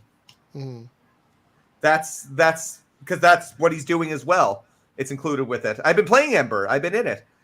He definitely wasn't happy because it's a mech game, and I left my mech when they were doing a filming session because, well, he called me a pussy, by the way. Oh, yeah. Oh, did you see this? He was like, he said something. He's like an anonymous YouTuber's been spreading misinformation. And he's like, name and address, then we'll talk. I'll pull that up now. That was fucking hilarious. Yeah, he was literally just like, you know, you know who I am, but you don't want to tell me who you are. And it's like, tell me your name and address. Like, what the fuck is wrong with you, man? That's a mature response. But I will troll him in his own video game, which I did do. I left my mech, and the characters looked awful. You've seen them. And I just started going in front of his mech like an asshole. I wish it was PvP, but because he was in there as well.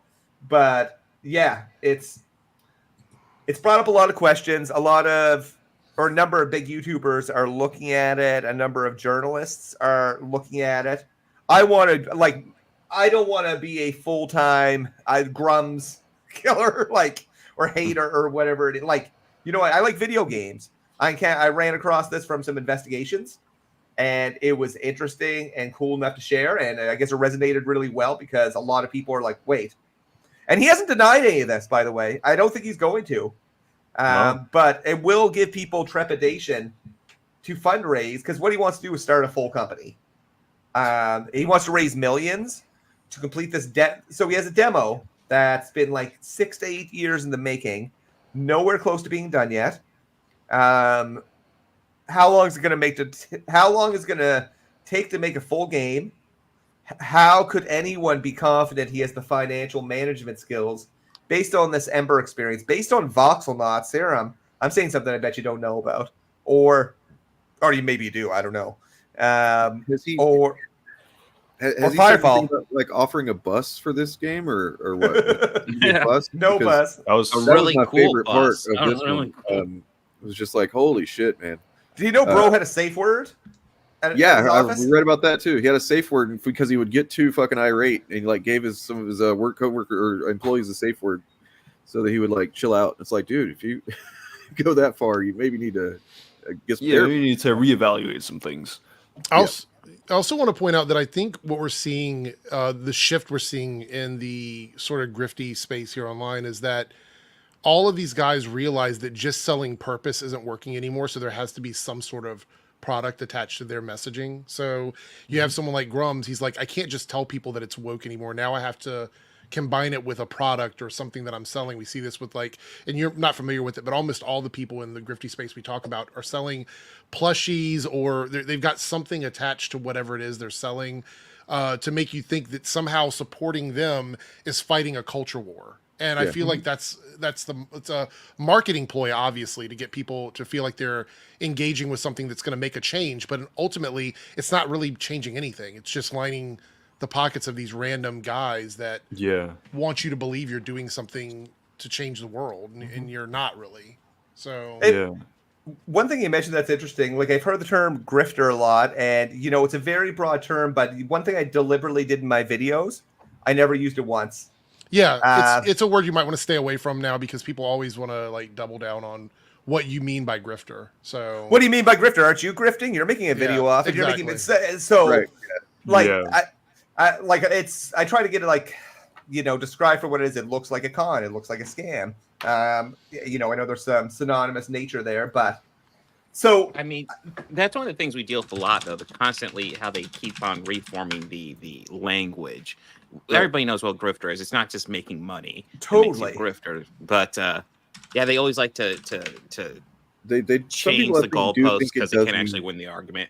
Just making money on something, they think it's a grift. And it's like, I found this video, by the way. And maybe we probably won't have time today, but I might watch it Friday or something. But it's a small channel. This guy made a video. He tagged actually me and you, DJ, in his description. I know you're talking about. I don't really watch. You probably watch more than I did. It was no offense to this person because I don't watch the videos, but it's a picture and then them talking slowly for like 20 minutes. And I wouldn't watch the whole thing because it's like almost an hour. But the guy, like straight up in the first 5 minutes, he kind of tells you everything you need to know, which is that basically he says, well, the left. The name of the video is the woke left fandom versus the woke right fandom. Okay. And it's like, wait, what? And from there, it only gets sillier. And it's just, I kind of feel like it might be an opportunity to dispel some of the that people have. But anyway, I will say the term woke, similar to what McDizzle was saying, woke and grift are like all these words have been like sort of watered down to the point where they don't mean much of anything really anymore. It's sort of, you talk to a person, you're going to get a different answer for all these words. Well, a lot of it. Try to hold on to the argument. Let's change definitions. I will say that with Grums, it seems like just his since I've become aware of him, things have moved faster with him than I've seen with any of the other guys that we normally cover. As far as like he tried the real hard. He was going at the woke thing a few months ago, like where he was just like calling everything woke, and I mean he still does, I'm sure, but like he does seem to be realizing that he's got to get more into the details of what he's actually offering, like TJ was saying. And he also deletes a lot of tweets. He'll argue with people and then delete tweets. It happens all the time. Also, a lot of deleted tweets around China. Significant amount because he said he was the reason he was let go from Red 5 was because he refused to accept a $2 million Chinese bribe, but they already had, I want to say, $100 million in Chinese funding. So I'm like, bullshit. And he deleted like, good luck finding that.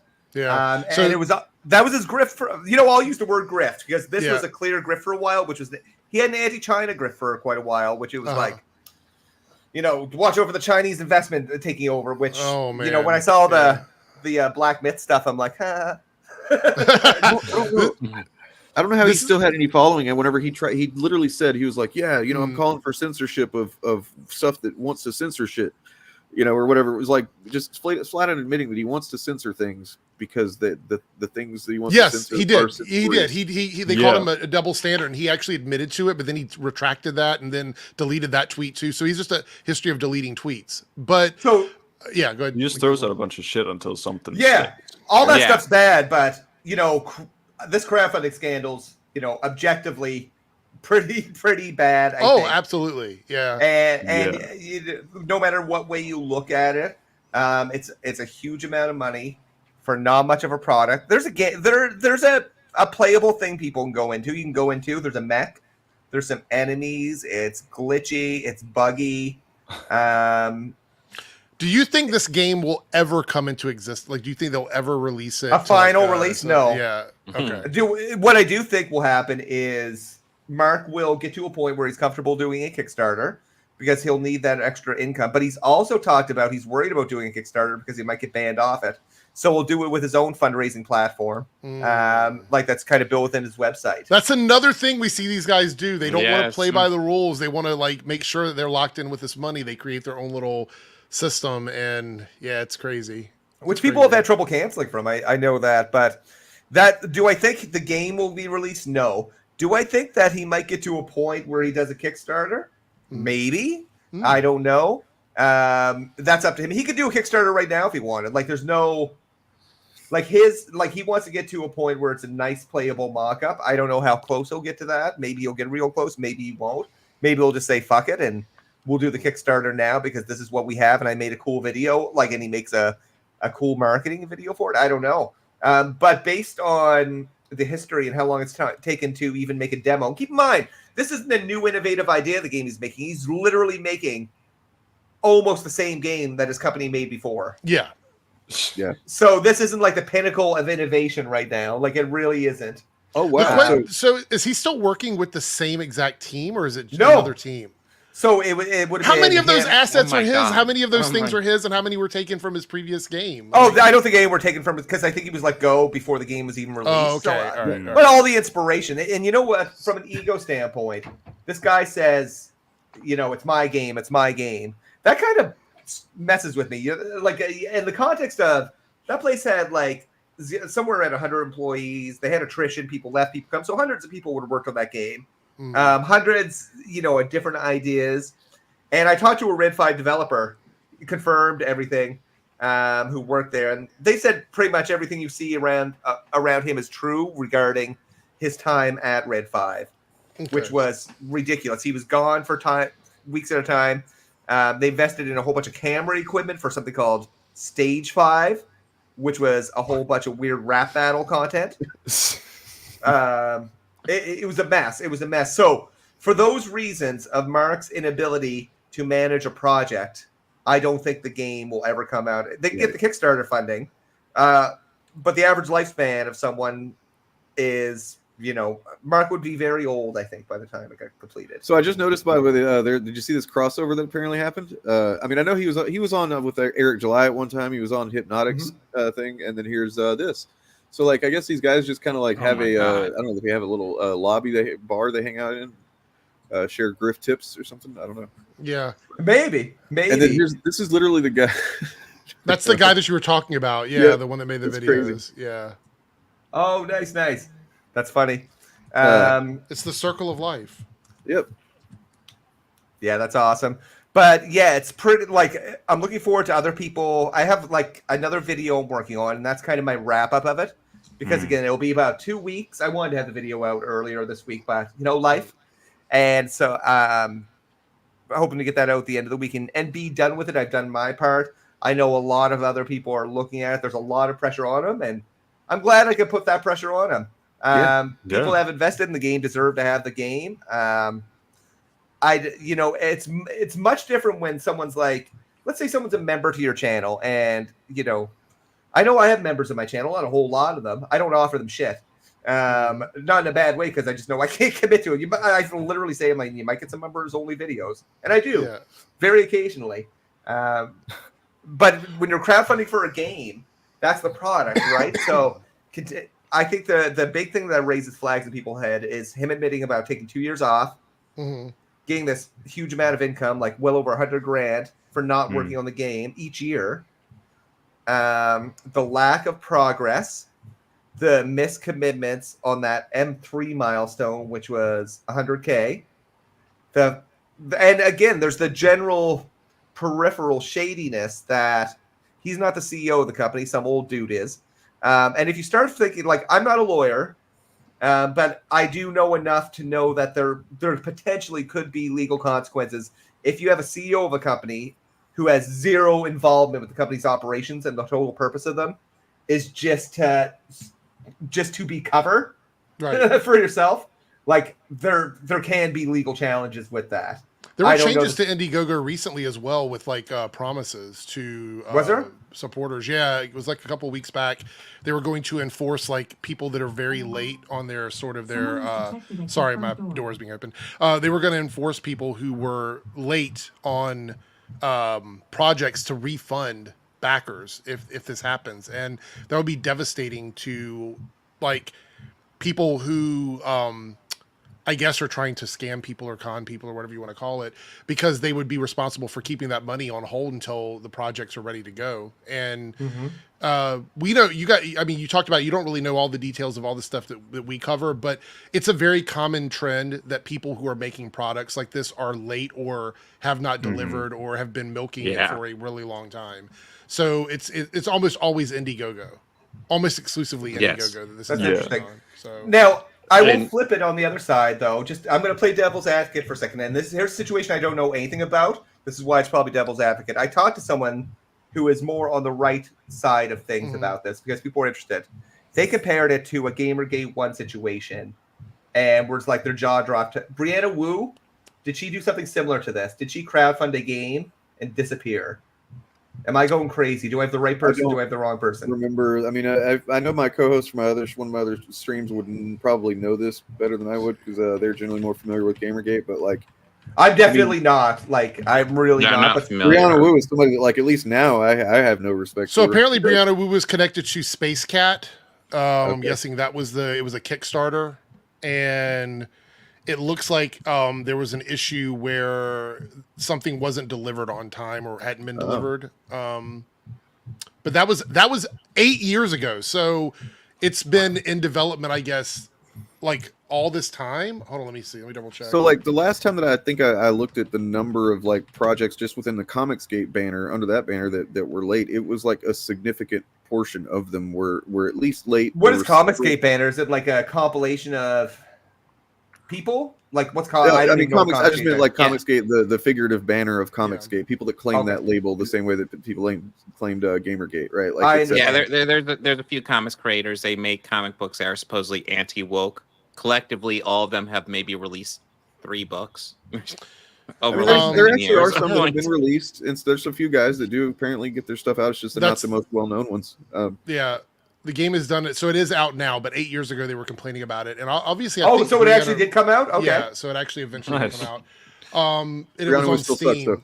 It was on Steam. Yeah. So that makes sense. But it was connected to Kickstarter, so that was a Kickstarter campaign, which makes sense. And I guess it's like, how could the folks like on that side of on like Gamergate get so upset with that, and then see this and not say a word. Because they're more like they're not actually basing things on actual ethics or honesty or anything like that. It's all just like tribalism and shit. I thought this was interesting. So this was a take on Monster Hunter. Like, Grumps has that opinion about everything, including Final Fantasy 14, a game he doesn't even play. I play it all the time. I've been playing since day one, so I'm very well versed on that game. Nice. And his take on like it going woke and shit. He doesn't play the game. He has no fucking idea. He calls it like clans. There's no clans in Final Fantasy 14. Anyway, he goes. They're talking about Monster Hunter Wilds removing gender restrictions on armor, but that doesn't mean fan service is going away. And then he goes, "I'm actually okay with this, but funny how people scream Capcom isn't woke, and they reveal this just 24 hours later. As long as they don't man jaw up in the place and force DI and political narratives, Monster Hunter's okay, but my sources tell me more is coming. And then we see here responses to like libs of TikTok, where he's like, I wonder what these people are afraid of me exposing to Ohio schools. They seem super nervous and triggered, not gaming related at all.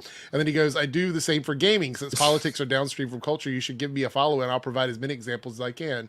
And then over here, we have one from Carl Benjamin from this LBC thing or whatever. And he replies, yes, actually, I'm sick of the state robbing people for paying foreign aid programs that have never worked. You want colonialism without the necessary administration to make it work.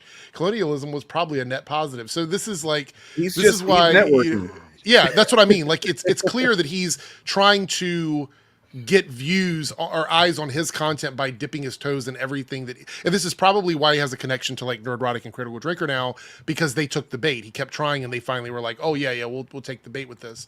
And this is sort of what we see with a lot of these guys is they're very mobilized when it comes to putting all the pieces together to these puzzles to make everything work in their favor, because they all benefit from each other. It's not a parasitic relationship. It's more of like a symbiotic relationship where they sort of work together to get. Sometimes that doesn't end up looking good for them in the end, because you get stuff like this.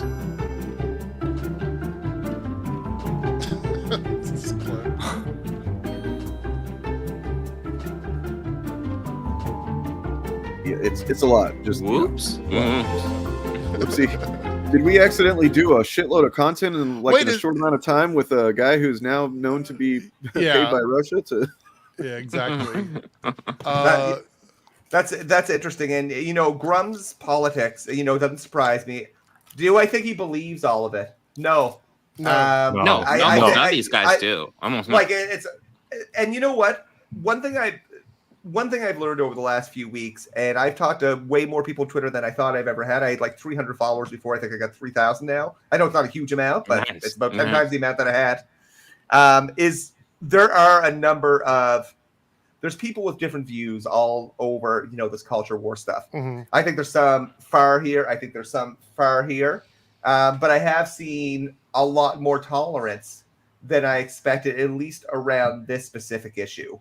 There is a big group of people, and I'm an asshole sometimes. I will like call out Smash JT. I'm like, oh, you're talking about the scam Nintendo's doing. Can I interest you in a little Ember? And I just tag him and Hypnotic and a few other folks, just to be a prick. See what and they won't say shit about this. Of course not. I will give you a funny story though. Bless Ginger Prime's heart. He accidentally shared my video when he was trying to share a stream because he was watching my video. Do you know that guy? Not from probably if I saw him, but no. He's had Grums on his thing before. Grumps has been sending a podcast that he did with him. Ginger Prime trying to explain things. Oh, yeah. Okay. He actually maybe he's going to make a video. Work to game. Yep. He's connected to work to game. Oh shit. Okay. Yeah. He accidentally shared my video, which was funny because he was like, "I'm like, oh, was this a teaser?" But no, it was just an accident. Because he's like, "Stream upcoming," but there's been a number of people that are just like can definitely get behind this, and I don't think every person that might share right-sided political beliefs probably is a fan of Grums. I'm sure that, the left hates him. I'm pretty sure a good portion of the right is like just rolling their eyes at him, being like, yeah, okay, this guy's full of shit. And trust me, there's a big portion that are like, thank you, Senpai, you're wonderful. Don't get me wrong. But it's interesting to see in real time. That's at least been my observations. I've been quite surprised. I've talked to a number of larger YouTubers that are looking into it. Not all those guys are, let's say left wing by any means. So it's interesting to see something that can unite everyone. To be honest, that happens a lot in our space. It happens a lot. Yeah. How can you advocate for gamers? And this has been Grum's kind of MO, is be an advocate for gamers because they're going to be your best customer. I want to say, McDizzle, there's a lot of things in gaming that could be addressed that Grumps could actually tackle, like the horrible practices of like loot boxes, the horrible practices of battle passes, locking content like with Star Wars Outlaws behind battle passes. There's a lot of things that could be tackled and pushed really hard, but he doesn't want to talk about real things or the egregious pricing system or the lack of physical media. This PS5 situation where the disc drive is separate from the fucking console. Like, there's all kinds of things that we could be talking about, but he just always goes for the culture war shit. It's like he narrows in on that because I feel like he thinks that gets the most crossover. I mean, like it probably does. The comics guys, right? Same thing with Ethan and Eric and shit. Like every once in a while they'll touch on something like, oh, creators don't get paid enough, but it's only in the context that like that's why you shouldn't support the big two and you should support us. Right. You know. It's pretty fucked up because like clearly these guys have some degree of savvy when it comes to, you know, building an audience, you know, getting people to kind of latch onto your narrative and stuff like that. It's like, man, use your powers for good. You saw that clip, right? When I say that clip, the one that's like the guy. I don't know these people, but they're a whole bunch of like right wing YouTubers. Is like, come on, you know what we do? We build a narrative, and it absolutely. We love that clip. Oh yeah, and one of our favorites. And like, I try to look at things, and you know, I think one thing that separates people. And you know, I hate to segment people, but empathy is an important trait. Yeah. And with that empathy, you know, I'm trying to look at people's perspectives. Like, you know, why? Because I always found it shocking. Like, how would someone like Grums be able to kind of represent the interest of so many? And you know, it's the unfortunate reality. You know, a large percentage of gamers are white dudes. A portion of those are going to be racist white dudes. Not all of them. Yeah. Right. Not all of them by any means, but it's a numbers game. This is why people like Hypnotic, who I would watch and be like, come on, keep reading that Park Place, my man. What are you doing? But it's going to be incredibly successful. He could make I don't know like what his exact views are and shit like that, but he could make hundreds of dollars reading that Park Place article. Yeah, and discussing it because there's a big need for it. There's a big want, not need, but want for it. Versus like if I make a video talking about how much I like Star Wars, Jesus, or even how much I like an amazing game like Red Dead 2. It's not gonna. That actually gets back to loops us right back to the beginning of the show when we were talking about the reason for this is how YouTube is set up and the the way the algorithm places stuff. We actually do need to have more stuff in that arena that we should probably get to if we get a chance before the day's over with. But yeah, it's fucked up because it's like it creates this illusion for certain people that that this is just a natural divide, and it's not. It's not. Like I don't think that people without the algorithmic influence that happens with YouTube would find themselves naturally drawn to wanting to talk about these things and be concerned about these so-called issues, right? It just seems inorganic to me. But yeah, no, I agree because it's so funny. If I took myself. Like I before COVID, I worked with like hundreds of people in an office, and there'd be many times I'd be like, "Yeah, I talked to this guy at work. He's cool," and then I see his views online, and I'm like, "Oh no!" But those weren't things we were talking about. You know, it didn't really impact that interpersonal relationship, and it just makes me kind of wonder. Like I see these people that just vehemently hate dislike each other and I think there's such an intolerance of listening, and I'll say that it's been an eye-opening couple weeks. I've seen the worst of kind of the right side, and I've seen kind of the worst of the left side, and people are going to tackle things in a different way. I'm not going to judge them for how they tackle it, but again, I'll say the same thing again. Empathy is, if there's any trait that kind of helps you get through this world and communicate, it's trying to understand. Like I struggle thinking about Grums. I'm like, oh shit, I beat the living shit out of this guy. Like, I hope he's mentally all right. Like, fuck him, but I hope he's mentally all right. But fuck him at the same time. So it's sad. It breaks my heart to see people so upset sometimes about I don't want to take away people's right to get upset. The thing is, and that's where that intolerance often is. It's kind of like, you're not listening to our concerns. The right will say you're not listening to our concerns and you're dismissing them. The left will say your concerns are racist, or your concerns are misogynistic, or your concerns are homophobic. They might be, but that's often where a lot of the intrinsic stuff comes down to. I don't know. It's been a wild week. I've gotten some crazy fucking messages from people. And and then there's also the stuff with Grums and Alyssa Mercante, which is obviously another big thing, the back and forth between them and Smash Gaming and all that. It's all this one big sort of, I don't even know what to call it, like a fight in the streets or something. It's really crazy. And it gets meddled together. I don't know how many, like, commenting about this Grums, the Ember stuff. I don't know how it leads to people saying that I'm ready for my pegging from Alyssa. I'm like, I've had so many comments about that. I'm like, excuse me? Yeah. My pegging? They say that a lot, yeah. Well, a good point here, talking about, like, you know, there are a lot of people that are just, you know, they're harassed and absolutely. And I'm, you know, are there people that are talking shit to the Grums fans? Of course. But, you know, that, like, there's a difference, I think, between choosing to follow one man because he says the things that you like to hear, and then like being a gay person or being a person of color. But yeah, it's by the way, I just wanted to say this because I just happened to read it and it's like, whoa, I gotta say it out loud. Dave Grohl, man, like, what? Okay, so this post from Dave Grohl from a couple hours ago. Yeah. I've recently become a father of a new baby daughter born outside of my marriage. I plan to be a loving and supportive parent to her. I love my wife and my children, and I'm doing everything I can to regain their trust and earn their forgiveness. We're grateful for your consideration toward all children involved as we move forward together. And it's just like, I don't think I've ever seen an announcement like this.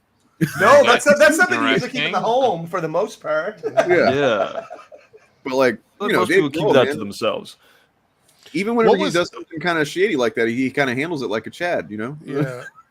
What was Sketchy's comment in reference to? I'm sorry, I stood up and went in the other room for a second. Were we talking about something that I missed there? I think just like the general, you know, kind of back and forth in the followings that, you know, because he was saying stuff about, like, you know, you these people have these grievances or whatever, whether you agree with them or not. It's like, you know, not going to say they can't be upset about stuff. I don't know. Oh, okay. Absolutely. Yeah. They have every right to be upset if you know, discriminatory stuff, things like that. And I come from like an education background. So my default is like, if someone's like that, I'm like, do they need to learn more? Like, what's kind of made them like that? I'm not expecting everyone to have the same homogenous view by any means. Well, I mean, but this is also an excellent point because the whole, you know, the crux of this, the very basic level of all this stuff, the overlapping thing, whether it's Grums or whatever, gaming, comics, movies, all this shit. The reason, you know, we cover this stuff is because at its core, it's just people that don't want people that have historically not had the same inroads into these industries and whatnot to have equal access. Essentially, they don't want to have even equity, not even, you know, like a quality outcome, but just like they don't even want to let them have a foot in the door. You know, they want to they hold people to different standards, right? Like they hold the actors like a black woman or something in Star Wars, for example. That's a thing lately. They hold her to just like these absurd standards. Remember I don't know if you paid attention to the Obi-Wan Kenobi show and like the Reva backlash and all that. And it's like, I don't think that actress is very good that played Reva, but also Star Wars is full of shitty fucking actors. You know, or at least bad performances, right? And so to just like act like that she was somehow ruining Star Wars, that's the kind of thing that I think we have to keep in mind, is that, you know, these false, you know, double standards kind of thing. So I guess I'll throw a question to you. I'm curious, how do you stop it? What do you like? What's the end game to stop it? You come from an education background. I think education is just the way to do it, and also to advocate to change the platforms that have made this stuff, that have, you know, these are biases that exist in, you know, like I've talked before about my history with you know, being born in the South and raised in the South. I had some shitty views that I just, from where, you know, how I grew up, and thankfully I learned and learned to do better. But like, you know, so there's those things exist just kind of like by circumstance, but then you have these people that first of all, these algorithms that are owned by corporations that don't give a shit what it is that's getting the clicks and getting the ad revenue. It's just whatever it is, they're gonna push that. And so that's how you end up with, you know, like the worst YouTubers that don't even talk about the Star Wars or whatever it is. They talk about, you know, wokeness and this black actress, you know, stuff like that. And they're dominating by, you know, numbers wise, because that's what the YouTube algorithm pushes. Oh, people like this, they're clicking on this, so okay. even though it's actually morally fucking, not right. Most people would agree with that. And then you end up with people thinking that these are, so it's just kind of like exacerbating a problem of regular human bias, and taking that. Well, they play on fear. It's a ploy to make people that ignorance leads to fear, and so when you make it seem like when it comes to the audiences, and then just like also, with one hand, the other hand, you advocate to try and change the system, I suppose. That's all we can do. Yeah, because they'll say, "Oh, there's a trans person in this game, so they're going to teach your kids to be trans." I mean, that's a fear that leads to a fear of trans people, and that's because of ignorance. A lot of people, I've been in McDizzle. The thing about me is I go on a lot of different like streams and podcasts, right? So I talk to people from all walks of life, and I've been in rooms with people who are like very anti like LGBTQ and stuff like that. And I've talked to them about it. And a lot of times what I've found is they just don't know enough about the community. So when we're having conversations, they'll say something and then I'll correct them on it.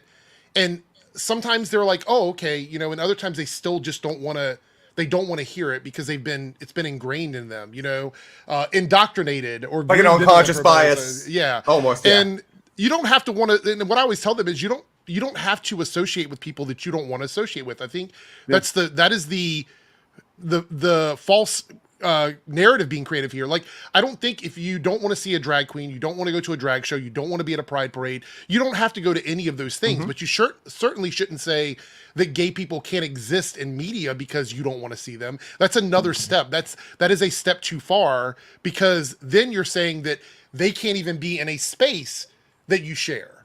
And that's completely different. And that's a lot of times that's the type of response that I get from the folks that are so against it. And I try to tell them, like, I don't want you to do anything you don't want to do, but you certainly shouldn't be able to tell me that I can't go into a building, I can't be on a TV show, I can't be in a movie, I can't be in a video game. That's just ridiculous. Yeah, I agree. Sorry, go ahead, Turf. I was like, boundaries is something you create for yourself, not others. Like if you yourself are not all right with something, right? You can't change them. You can't change their actions. You can't say you can't go here. You can't be in my space. You can remove yourself from the situation. Yes. And say, I don't want to go to this thing. That's what a boundary is. You can't set that up for other people. That makes sense. The false narrative of like that often gets peddled by, I mean, really just kind of it's part of the whole narrative in general, is that the left wants you to have a hive mind and think everybody's conformed to everything, and you have to say and think these certain things and stuff like that. And it's like, you really don't, man. Like it's, for one thing, they act like that the left has some, hold on social media to where like we're censoring something. And it's like, man, these corporations they're corporations. They have a terms of service. Some of them are better about enforcing them than others. Some of them, like Twitter, just throws them out the fucking window. But like, that has nothing to do with the left. It's just like, it's all based on generally what the bean counters in these companies decided would be most beneficial to their beans. And then you got Elon Musk, who's too fucking stupid to understand that what he did to Twitter is affecting his beans, and he just doesn't know how to fix it.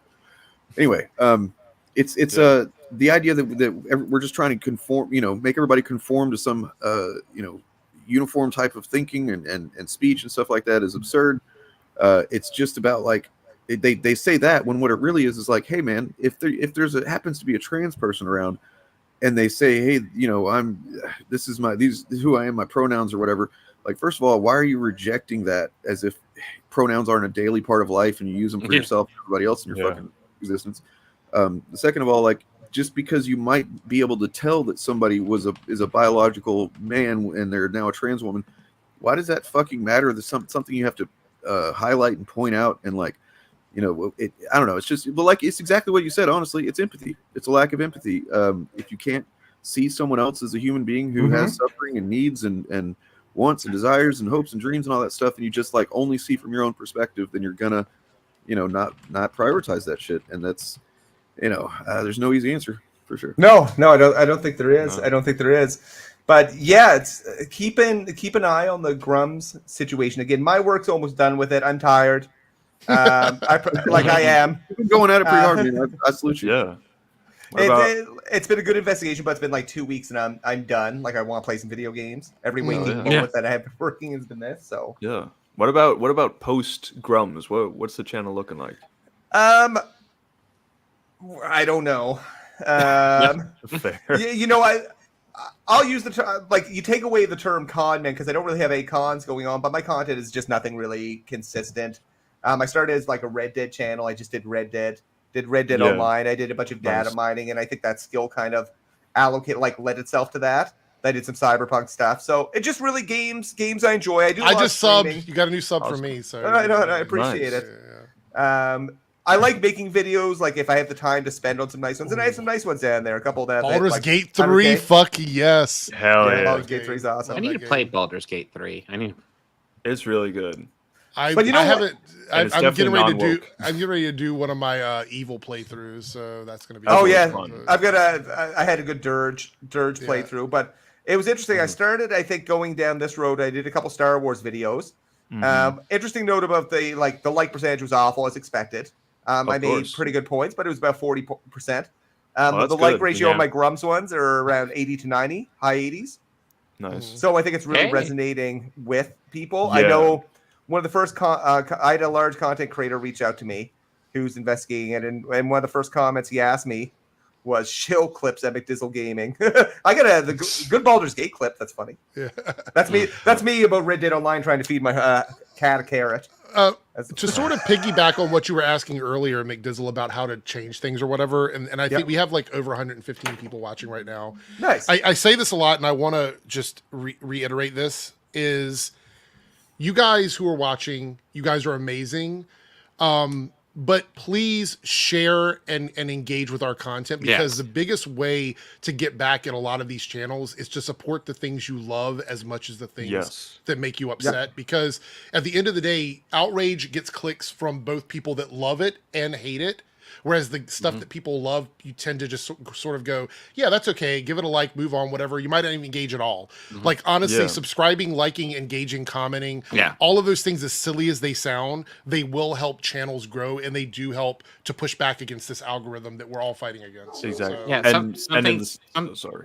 Yeah, I was just going to say something to be aware of. Every time you watch a video, it's easy to watch a video, especially on your TV, and just watch it, go to the next one. Take a moment if you're enjoying it and like it. That tells the algorithm that's good. That needs to happen a lot more often. And in the same lane, if there's videos that you don't like from these people, right? Clicking on their video and disliking their video is only going to help them. The best thing you can do to stop them is to ignore their videos, Let the video go by and then just go on. Do not click on them.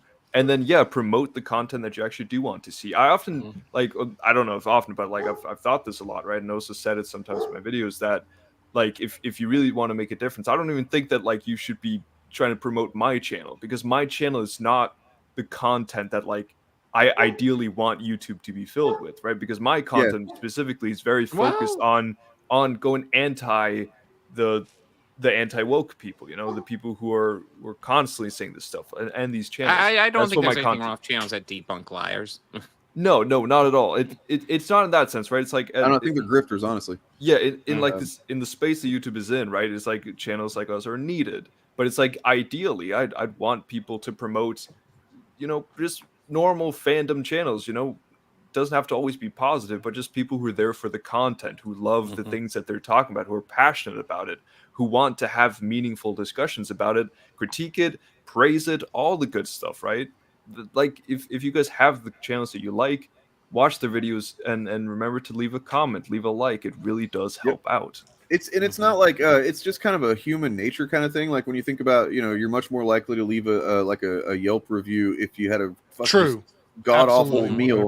Absolutely, that was a pretty decent meal. It's about when you go in restaurants, leave good reviews on Yelp. I'm chastising you all right now. Well, I mean, what I'm saying is that you kind of have to be aware of that human kind of failing, I guess you might call it, just that weird human quirk, and go, okay, I'm gonna consciously think my way past that and actually act on that thing that normally I might not act on.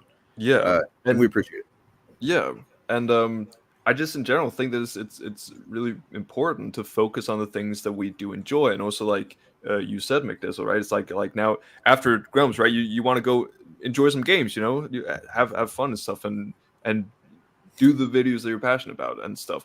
And exactly. And because I think it's very important to also mention that a sad part about the Grumps and the fans and all these people is that, especially for the people watching, it like this content and this way of thinking, like it's making your life more miserable. You know, if you're a gamer and that's your hobby, right? There's a lot of things in life that are just very miserable, and then that your life probably sucks in many different ways, right? But then you have this escapism that you can go and play video games that you enjoy. But if then suddenly a pronoun takes you completely out of that, and then you can't play Starfield or whatever other game, right? And then now there is a character of color in your Star Wars game, or a woman who doesn't look good, right, in a video game, and that takes you out of it. Or there's a company, Sweet Baby Inc., right, that's just been a part of this game, then suddenly you can't play that anymore, like God of War Ragnarok or Spider-Man 2 or Alan Wake 2, right? Amazing games.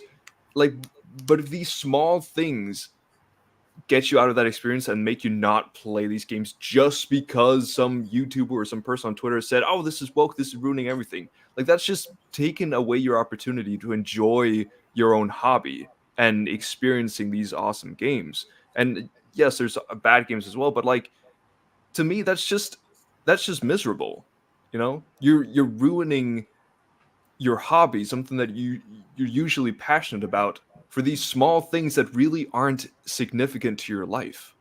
And it's a sad thing that I try to talk sometimes about in my videos. Yeah. That's really interesting, and I don't disagree with you. It's I couldn't do it. I couldn't be that upset. Give me all the Starfields, give me all the Baldur's Gates, give me all the Star Wars. I think KVS is hot. I would in a second. But I mean, don't you understand? In Starfield, there was a drop-down menu that asked what gender pronouns you want. You know, here's a good thing to ask yourself when you see something like the As doing the fucking pronouns thing. When you see something like that, ask yourself sincerely, like, be honest with yourself. Would this guy be doing this if he didn't have a camera and a YouTube channel? Would he be reacting this way? You know, like, is this going to be his reaction to this game? Ignore it, right? You just play the game. Got some drywall to punch there, Chad. Yeah, and the whole Sweet Baby Inc. thing, and like we've talked a lot about this. It was so stupid because yes, there was some games, right, like Suicide Squad, Kill the Justice League, and other games, right, where it's like, these some people like them, right, but like generally, I don't think it was very poorly received.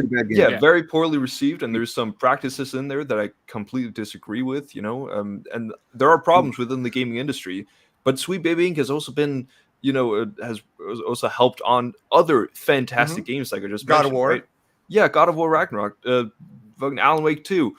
Awesome games. But it's like, but some people are just seeing, oh, Sweet Baby Inc., that means I just can't even engage with this at all or even try it. Matt McMuscles put out a video on Suicide Squad, Kill the Justice League, and then also I forget what outlet, but published something that was like kind of goes into the longer history of it from like even like 2013 with the very beginnings of the game being made, the concept and stuff, and like none of them, neither one of these things, they're pretty exhaustive, mention Sweet Baby Inc. because that had nothing to do with the failures of the fucking game. Like, absolutely, the game still would have sucked. Same with them.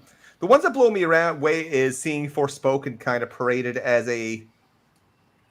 like the super DEI game because they involve black girl gamers, and Forspoken, if you would have made that lady white, it still would have sucked. Yes, at least from my perspective. I played it for 70 hours. I can't get I'll play something even if I don't really enjoy it. I shouldn't say it sucks. Traversal was wonderful. They just created an empty world. That was my kind of problem with it. Yes, Frey was a great character. The game still would have been in that same condition. And actually, if they didn't involve black girl gamers and these Japanese dudes from Square Enix are trying to write this black girl, I don't know what would have happened. So I think it's probably good that they did. Right. Yeah. I mean, that was but heaven forbid you. Same with, Concord, right? Which is like Sony's new big fucking failure, right? A lot of people are like, oh, it's because of wokeness. No, there's so many things wrong with that game. I mean, you know, a different team could have made a game with as much diversity and as many, you know, of the same things that would have done really well if they'd focus on the right things. It's like Concord just had a lot of design problems, you know. Well, they took a risk with the model. That was the big thing because it was it had a price on it where it likely could have been free to play, but that price also was meant to include all a bunch of additional content, and people just weren't ready to pay that. No, when you have other games like the First Descendant and things like that that are free to play. Yeah, like there are so many good and decent free-to-play games nowadays. It is not difficult to find. So if you see this new thing like, oh, okay, they're asking me to pay a lot of money for this new game that is very similar to a lot of other games that I can play for free that has right. That's what I saw. I thought that was shocking, bases. Turf. That was shocking to me. They were charging that. I was like, what in the world are they thinking? For a long time, I was like, okay, I'll try Conquer when it comes out because I just assumed it would be free to play because that's the type of game it was. And like in this market, it's like insane. Valorant. It's a hero shooter. Yeah, exactly. Yeah. I also do believe that they are going to release it again as free to play. For sure, and then we'll see how it does. The other thing is the identity of the. I don't know if we talked about this while I was away, but like the overall design and style of the characters they weren't exciting, they weren't interesting, and I think ultimately that's one of the biggest issues. And now apparently this Prime show that's coming out has an entire episode based around the world of Concord, and it's like, what the fuck? Like they were going all in with this game. They thought it was going to be the next Overwatch. That was such bad judgment. Yeah, you can see that from a mile away. I would think you could see it from a mile away, but it's hard to do that when you're right in the middle of it, right? Like I do some stuff, and like I work in education, but it's around software development and stuff. And we find that the people that design software often design like the shittiest kind of UI that makes perfect sense to them.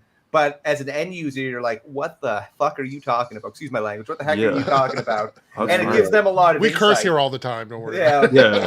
But it's like, you know, hey, they're right in the middle of the... God fucking damn it. No. Yeah. They're right in the middle of the forest, so maybe they couldn't see it. But I think it was pretty easy to see from a mile away that it wasn't going to go well because it wasn't doing anything. The gameplay was supposed to be pretty tight from the little bit of people that played it.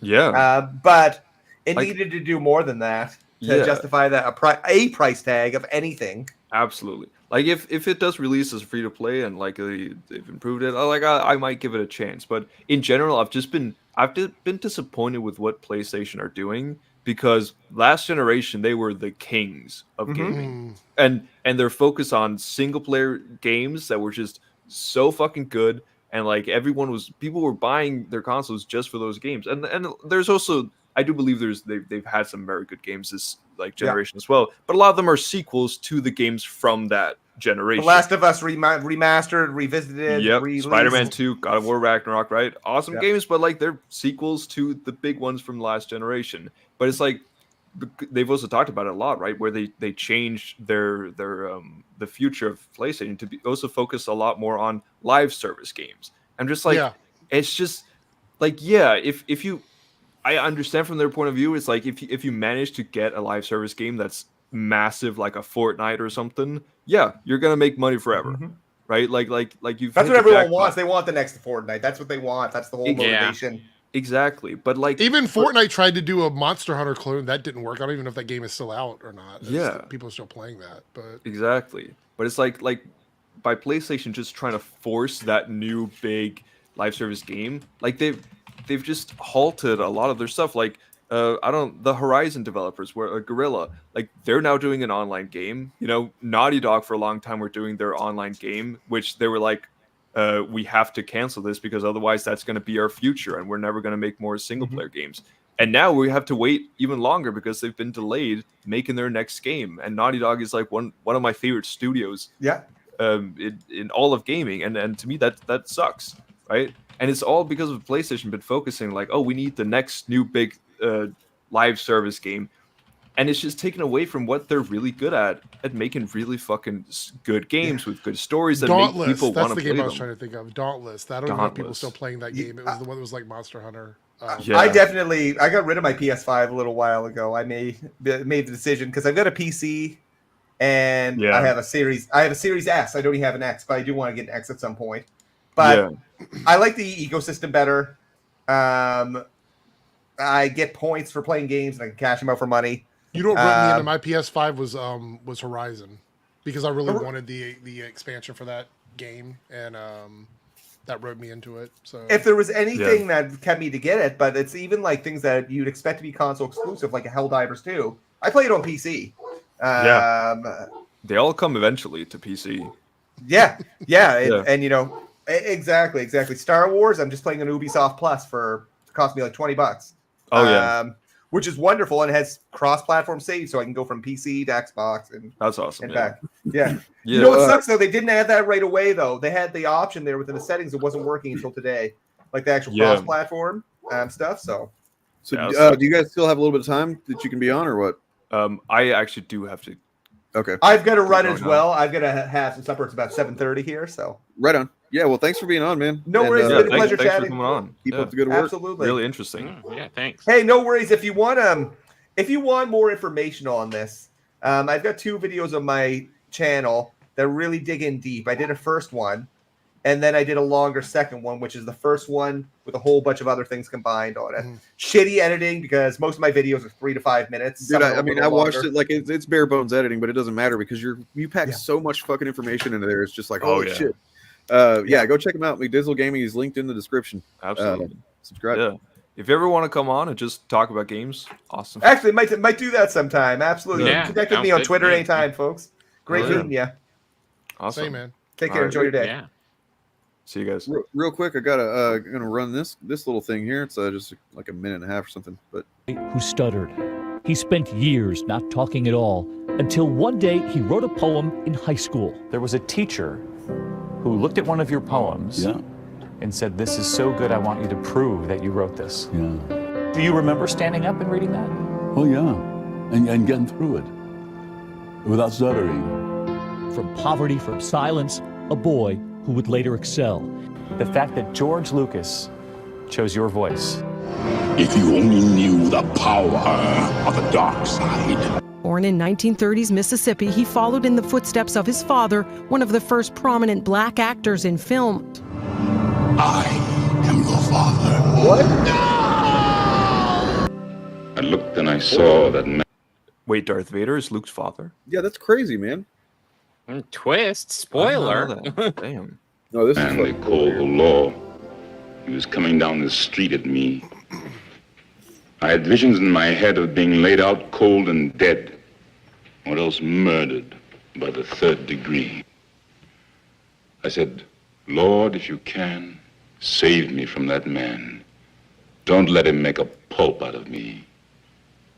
But the Lord, he was not quick. The law raised up his stick and beat the living hell out of me. The sun will set on my time here and will rise with you as the new king. James Earl Jones would credit acting for helping him overcome a childhood stutter so profound it left him unable to speak as a child. The boy born in Mississippi and who grew up on a farm in Michigan ended up being the voice. And was a stutterer. And who was a stutterer. That's his Darth Vader. So many iconic roles coming to America. Evil will come, Ray. And that speech in Field of Dreams. An actor who became an icon, he worked well into his 80s. Let me guess. You like Star Wars. Never turning away from the role that put him on the Hollywood map. You were not summoned here to grovel. The incredible gift of James Earl Jones and the talent behind it, inimitable. James Earl Jones was 93. Wow. The Absolute voice. fucking legend. Yeah. This is CNN. I can't even do it. I mean, no, I think I did it just right. Actually. Yeah. No, like I've talked about before, like there's 2 legendary voices in my opinion. It's James Earl Jones and Morgan Freeman. So we've lost one. Bob Chaos. It's just yes. Yeah, I mean, it's Bob Chaos, a legendary voice. maybe legendary. In the wrong circles. Yeah, but that's okay. Yeah. Rest in peace. Yes, I guess I'll ask a question. Now. Oh God damn it, Turf! I'm about right to ask. Sorry to cut you off. Well, Turf's gotta go. Yeah. Yeah. All right. Bye-bye. Glad you got to be on this week. Maybe another few weeks you'll be on again. Who knows? Yeah. We'll see. No, I was also. Yeah, I was. I did not say much during the beginning part when he was here, but once we just started talking just randomly about gaming, I was like, oh fuck yeah. But yeah, it was really interesting. He's done good work. Anyways, see you guys later, man. See you. Bye. So, I'll forward a question that I asked Bobby earlier in the podcast. What is your favorite James Earl Jones role? Not Star Wars. Coming to America. Oh, that's a good pick. That's good. I love him in Coming to America. His comedy chops are great. He's like a horny old man. It's great. I love it. I have I don't know if it's my favorite role, but I have a distinct memory as a kid of watching The Sandlot, and before you see the dog, before you see the man, you have like all these images in your head that this is the most scary motherfucker alive, and then whenever you see him, it's just James Earl Jones, and it's like, oh, I just remember having that feeling like, oh, it's just James Earl Jones. It's just James Earl Jones. Well, we'll hear him again because apparently he gave Disney or Lucasfilm the right to use his voice forever for Star Wars, for Darth Vader specifically. It's gonna be James, but it's gonna be spelled like JAI. And if you missed podcast, my vote is for Thulsa Doom from Conan the Barbarian. Dude, yeah, there's just a great villain there. Yeah, I almost downloaded a clip of him, talking about, flesh versus steel. That's good shit. Such a creepy dialogue. He's a great villain in that movie. He fucking gets that woman just like kills herself for him. Yeah. This is that I was realizing that movie has better writing than you would expect it to. I think. Oh yeah, Conan the Barbarians. Conan. The script is decent. Yeah. That was Oliver Stone that wrote that one, I believe, or at least it was one of the main writers. Definitely the first one, not the second one. The second one is weird. But yeah, James Earl Jones, fucking legend. Especially like I watched something that showed like, look at what Star Wars sounded like before James Earl Jones, and it's the you're a traitor and blah blah blah, that line when you first meet Vader and Leia, and it's just like this guy who's like, you're part of the Rebel Alliance, and it's like this sounds like you doing it, Bob. No, didn't sound that bad. You're part of the Rebel Alliance. It's like, yeah, you can imagine George Lucas being like, we got to do something about that because that sounds like shit. Your father. Got a few other things opened up here that I just kind of collected. Unless somebody else had something they wanted to talk about. I did want to bring up James Earl Jones, so I'm glad you brought it up. But yeah, that was a big thing because goddamn, what a legend. What? I can't hear you at all. What are you saying? Can you hear me? No, I couldn't hear you. Oh, I was just saying, I'm just glad you brought up James Earl Jones because that was a big thing I wanted to bring up because what a legend. I'll turn my volume up here. Yeah. I don't know if you guys have seen it or not. It's a lot of clips, but Charlie Kirk. DJ, so last night. Yeah. Is Dane having trouble hearing us? Oh, I think we got a delay. I think there's a delay happening on my end. Let me. I'll be right back. Awesome. Okay. Okay. You were talking about Charlie Kirk. Yeah. So I don't know if you saw this or not, but there's this new roundtable thing called like 20v Charlie Kirk or something, and basically it is a bunch of woke students, as they call it, that get to talk to him for like a minute or something. I think it's like a minute. I have to look at it more into it, but there's a clip here. And let's see. Actually, it's a little bit more than a minute, but I want to share this because you're familiar with Charlie Kirk, right? You know who this is that I'm talking about. Oh, yeah. Okay. So, I think I've seen what you're talking about. Yeah. I just want to show this clip briefly. Probably the same kid that I was going to show. Is it this one right here? Yep. Okay. So this is great. So so basically everybody gets to run to the chair. They hit a timer like when you're playing chess and each person is hitting a timer or whatever. Yeah. And they're doing this debate back and forth. It's a very quick back and forth. But the issue he lost every single argument against all of these kids. And this is really this is so funny. Yeah. So here, watch this clip. Well, real quick, I want to say, yeah. I'm glad you have it because what I have is like the TikTok version that has like sound effects throughout and shit, and it's super short and annoying. And I'm glad you have this. So. Yeah, this one's great. Let's watch it. How do you feel about the Senate? As far as her tie-breaking vote of the Senate? No. I'm just saying like Senate. Like the Senate is technically DEI in a certain sense for like small states. Like Wyoming gets people in Wyoming get a greater vote than me in California. Like Rhode Island and Hawaii? I'm giving you an example. California, I get less of a vote than someone who exists in Wyoming. So we're giving people in Wyoming more say than they necessarily should, given that they're one individual. So why do you believe in DEI as it relates to how our government is set up? But you don't believe in DEI in terms of allowing for people who are black or who are... Boom, boom, boom, boom. This is great. Now listen to his response to this. Wait, do you have the what is a man, what is a woman part?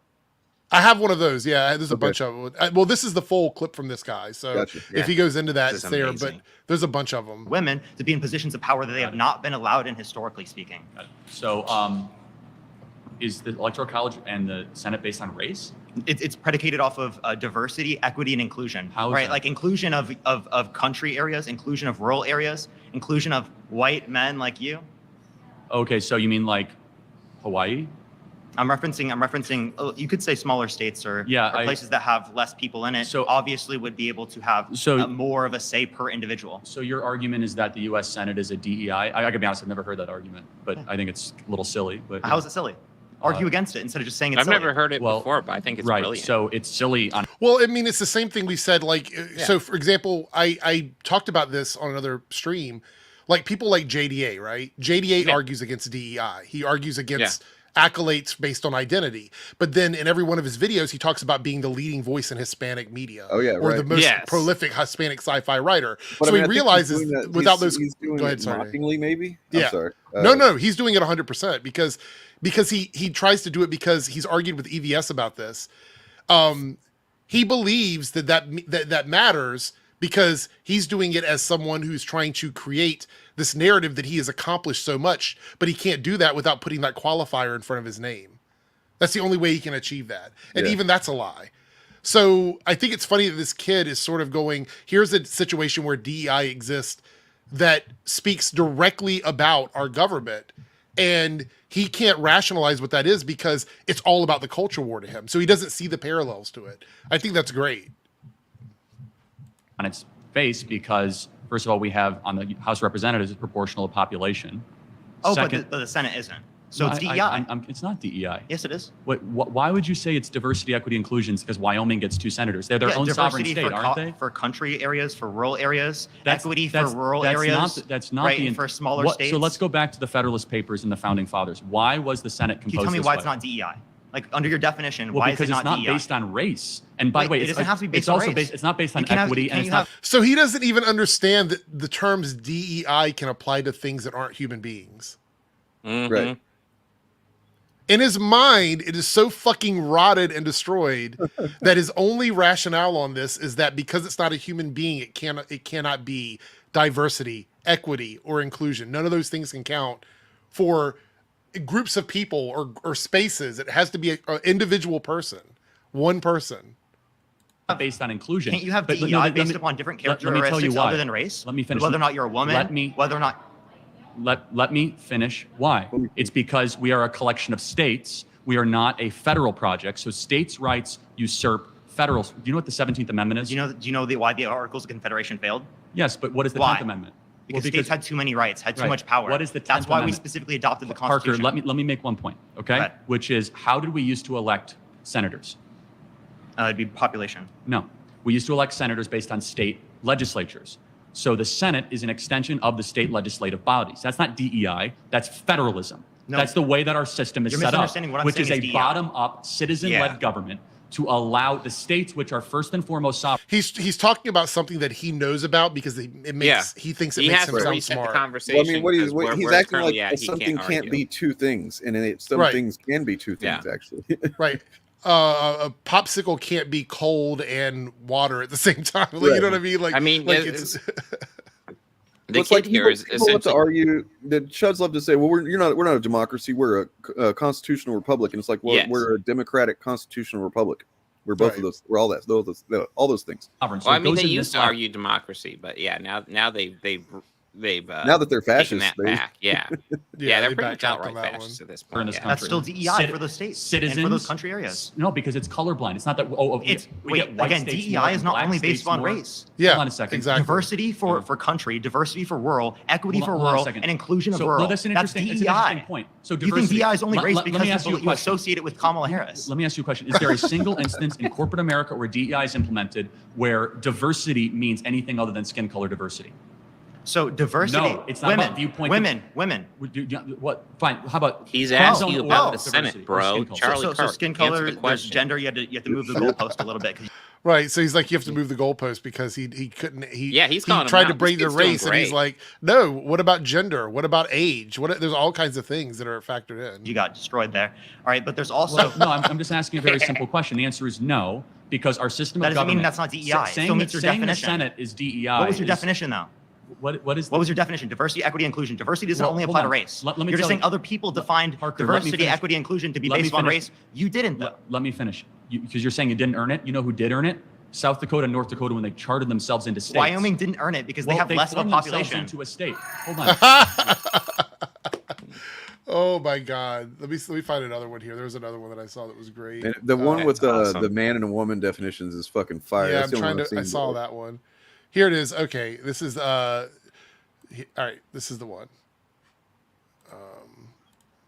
I think this is the full clip too. Here. Yeah, this is it.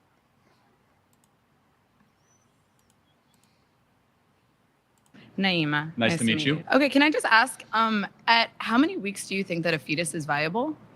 Well, viability and moral worth are two different things. No, but I'm asking you, at how many weeks do you think a fetus is viable? Well, at about 20 weeks, a baby can survive outside of utero. So it's actually 24 to 26 Well, it's weeks? 20. The youngest ever in a NICU unit actually happened in San Diego, not far from here, and survived at 20 weeks. Okay, so under Roe v. Still, though, that's a mute point because the thing is that you're talking about one incident. We're talking about a baseline. There's a difference between, like, this one person achieved this.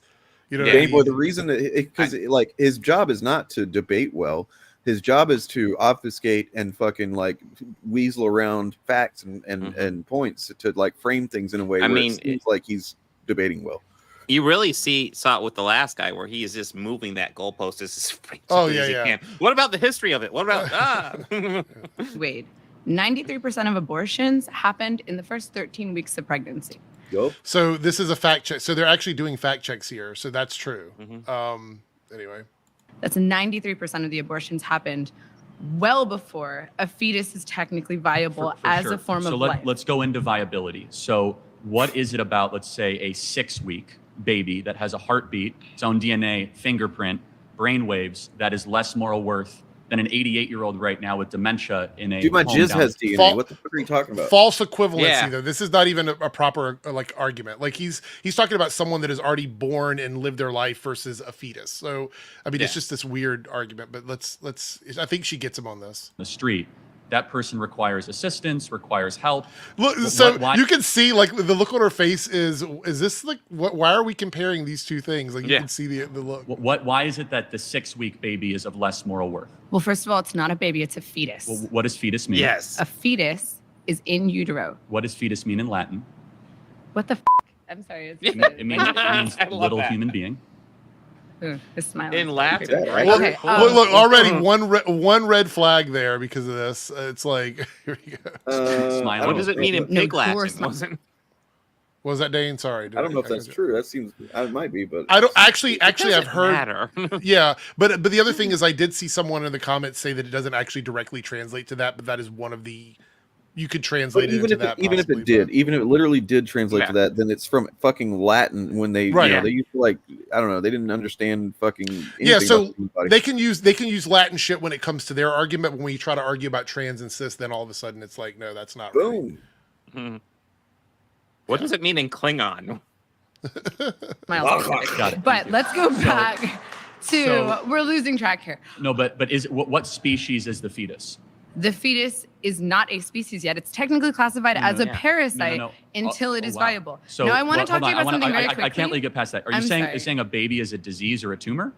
A parasite is not a disease and a tumor. Those are not the same thing. A parasite is defined as something that cannot survive only understands outside of things its home. in a certain fucking context, like, and that's it, right? She's doing well. The abortion argument always frustrates me, but she is. But I think the reason why she's getting so many flags from people is she's letting him derail her point. And wait, who denies they're right wing conservative? I think Charlie Kirk tends to fucking be pretty proud of that. Oh yeah, he's 100%. Like 100%. A baby, before it is viable, cannot survive outside of a woman's womb. Got it. So let's extrapolate that. It is not a living organism. Are old people with Alzheimer's and dementia that are being assisted every day, are they parasites? So this is why is that his argument? That doesn't make any sense whatsoever. No sense whatsoever. Yeah. What point is he trying to make with this? Like, she's talking about an unborn fetus, and he's talking about an adult person. Like it doesn't make any sense. It's like some things are different than other things, Charlie. Yeah. No, they're not parasites. They're human beings who are on the brink of that death. Actually proves that actually proves against his point really well when you think about it, because you're talking about a thing that is, well, a being, I suppose you call it, entity that is has lived a full life versus one that has literally not had any life other than just like the most fucking, I mean, not even really, My 4-month-old that requires mom's breast milk and requires daily changes and feedings cannot survive without its own. Is my 4-month-old a parasite? Your baby can breathe on its own. Your baby can drink water from its mouth to its stomach. But it cannot. Your baby can it hunt? food. Can it gather? Can it reason? But that's not what qualifies something as being a living organism. Being a living organism simply means, can you survive? Yeah, exactly. So he's talking about being able to provide for yourself. That's not the same thing as being able to survive. That face she's making. Wait for a second.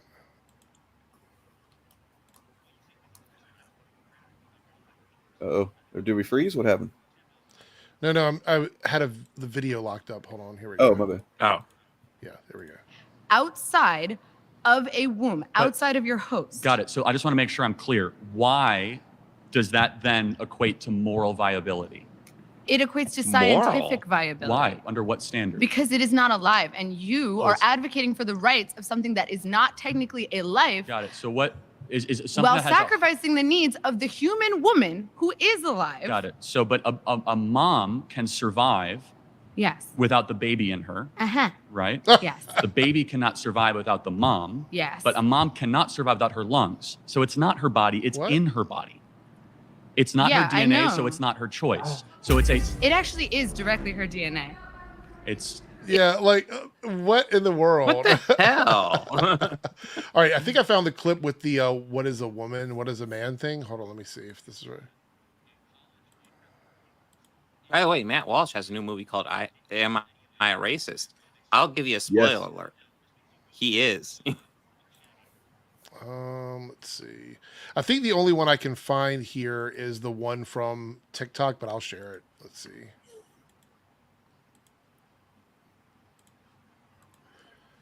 Yeah, that's fine. I mean, it's got some annoying sounds here and there, but it's still pretty fucking awesome. Yeah, I think this is the one. All right, Parker, what is a woman? A woman is an adult human person that has a desire to be in accordance with a particular set of social and cultural norms that are typically associated with the female sex. Define a man. You're looking at one, XY chromosomes. Nice. Okay, but does God the Father have XY chromosomes? Okay, prior to incarnation? A man is XY chromosomes, but he doesn't have XY chromosomes, yet he's still a man, and he still uses preferred pronouns? In the original Hebrew, can you pause it, DJ? Adonai. Yeah. Can we let's maybe start over, because like I think it was lagging, so but along with being just really fast cut, it was kind of just like incomprehensible. Let's see. We're gonna lower the speed. I followed it pretty well. All right, Parker, what is a woman? A woman is an adult human person that has a desire to be in accordance with a particular set of social and cultural norms that are typically associated with the female sex. Define a man. You're looking at one, XY oh, chromosomes. God. Okay, but does God the Father have XY chromosomes? Okay. So does God the Father have XY chromosomes? It's a pretty brilliant argument, honestly. I'd like to, if you guys, if I don't forget, I don't want to make you remind me, but like Morgan made a fucking brilliant argument on Twitter about somebody that I had said something about woke, and I said define it, and then he did define it, and then I was like, man, that's actually probably the most cogent definition maybe that I've seen from a chud. And then Morgan came in and just fucking knocked it down. It was awesome. Awesome. Prior to incarnation, a man is someone with XY chromosomes, but he doesn't have XY chromosomes, yet he's still a man, and he still uses preferred pronouns. Actually, in the original Hebrew, Adonai, do you know what Adonai is? It's the Hebrew word for God. It's actually genderless, but in the scriptures, they use he, right? And they use the masculine. Jesus Christ came to earth as a man, not as a woman. Wait, Charlie But just said it had to a be man, a chromosome, though. Right. That's again, he's not staying on track for the argument. He's trying to like go in a different direction. Father's a man, right? Well, because all fathers are men. Well, first of all, there's a Trinity. So God the Father is Yeah, Neither one woman, man nor Batman, woman. He is Superman. omniscient, omnipotent. He is all being on top. So why do you use he? Well, I did not. The scriptures do. You could use woman. You could say her. Again, because you have to make a choice, either him or her in the original scriptures. I'm happy to get So God is non-binary. Then is what's being said. Basically, they just chose it because, like, look, you got him. You flipped a coin, and it turned out to be him. You know. Yeah. Those aren't men and boys. So I'm. So not- some fathers I'm are not men and boys. Not men or boys. Well, I'm sorry. What, Some fathers are not men. No, of course they are. I'm not. Wait, so God the Father's a male? Hold on, God the Father. So where do we get God the Father from? What Greek word? From your scripture. Somebody's ass. Because he's not a man. You know he's not a man under your worldview. Hold You on. still use his preferred pronouns. You Christ still is- call him a man. Christ is a You man. don't do that with trans people because you're transphobic. That's why. Okay, got it. Christ is a man. Before gender incarnation, he's not. of the Trinity. Okay. Before incarnation, Okay. there's no penis, there's no XY chromosomes, there's no Well, small hold on a gametes. second. Let's think about it. Well, what it doesn't- what biology it does your doesn't- God have? Well, the one of Christ our Lord. No, I meant right? before incarnation. Well, Before incarnation. To be honest, I don't quite know, and I You don't don't think know? the scriptures So are. you don't know little- what a man is? Well, Define what a man is? It's a little opaque. Again, you're looking at a man. little opaque. But your But video, God- the largest video on TikTok is what is a woman? 20 million views. But you don't know what a Yes. man is under your own worldview. I said you're looking at a man, right? Wait, but Am I God the looking at a Father man? doesn't meet that criteria. Am I looking at a Yes, man? you are. Okay, good. Just making A sure. man that's beating you in a Yeah. debate right now. Fucking got him, dude. That's awesome. Oh, that did not go. None of the, like, if you look it up, there's about 5 or 6 long clips about this. We're not going to watch them all, but Did Charlie Kirk put these out? yeah, like he's the one that They set all won't this put up. out shit that owns them. It kind He's got of a humiliation kink, I confuses me, think. But I mean, I'll be honest. Their audience gets so conditioned to their bullshit that they Yeah. just kind of roll with it. I don't you think ever he'll do it realize again. I don't think he'll do this again. I think No. what's going to happen is if he does it, he'll like there'll be some plants in the audience that are. If gonna you throw ever himself scroll off, through the probably. fucking YouTube shorts, you'll see him and his dumb shit come up, and you see some deranged fucking people that are just like buying the crap he's saying, and it's like, oh my god. But by the way, DJ, when I was on last night briefly, the one thing that we got to cover was the Spider-Man Beyond the Spider-Verse thing, and how Sony, it's supposedly. Well, remember how we were casting I doubt saw on that. doubt on the. I'm the glad source? it happened. Yep. That is not a thing that happened. Nope. And I'm so glad I saw that nothing- today. I was really happy. Like, I just saw it a little while ago, and fucking. There we go. Christopher Miller. Nothing has been Yep. scrapped. The reels are coming along. So nicely. the Insider once again, for the millionth time, gets proven that they are not really getting factual information. Every once in a while, they'll get something right, but. Was somebody saying that Beyond the Spider-Verse got scrapped or something? Well, no. So the Insider, which Okay. is the one of these scooper guys or whatever, Oh, okay, said that they had pretty much finished all of the primary stuff and they were scrapping it and starting over. And that he was saying that he got that from a source. Which And the sounds movie like was it being sounded delayed till weird anyway. Like 2027. what could they possibly have done so wrong that they just throw the whole thing out? You know what I mean? Like, yeah, especially animation. You can salvage so much of that when you're it's like man, you guys made 2 amazing movies back to back, but this whole thing is just pure shit. You know? Yeah. Especially for a movie that was supposed to come out earlier this year, I believe. Well, it comes out in 27 now, so Yeah, 2027 Yeah, is it the got pushed estimated back, release date. So because of all the strikes and stuff. But that being said, I do have to go. It's 7:00. I got to get out of here. right on. But Dane, I will message you. I'm going to go to work for like 2 hours. We just found out one of our main employees suffered a stroke. So I mean, we really kind of like. I guess I felt like we needed to talk about it. We kind of went over it. You know, I was being a little bit paranoid about that issue, but like, okay. As far as like the other thing is, I've done sit down interview recorded with both Bob and Turf, with about an hour, let's say, with each one of them. Mhm. If you have a chance to pencil that in sometime, I'd love to be able to do that with you as well. Yeah, I'll let you know for sure. Cool. But yeah, we had an employee that had a stroke, so I have to go in. Oh I my got the God, message just a little bit ago. Poor Yeah, guy. yeah. So, essentially, the person that does all of our bookings for bands, comedy, stand-up comedy, live entertainment, all of that person had a stroke. Whoa. So, yeah. So I'm gonna check on them, find out if they're okay, and then we have to come up with a contingency plan for someone that can do all of that while because apparently it's a situation where they're in the ICU. And they've been told that it's going to take a lot of rehab, so we don't know how long they're going to be out. They seem to be okay, but they have to go through rehabilitation, and so that's going to take a while.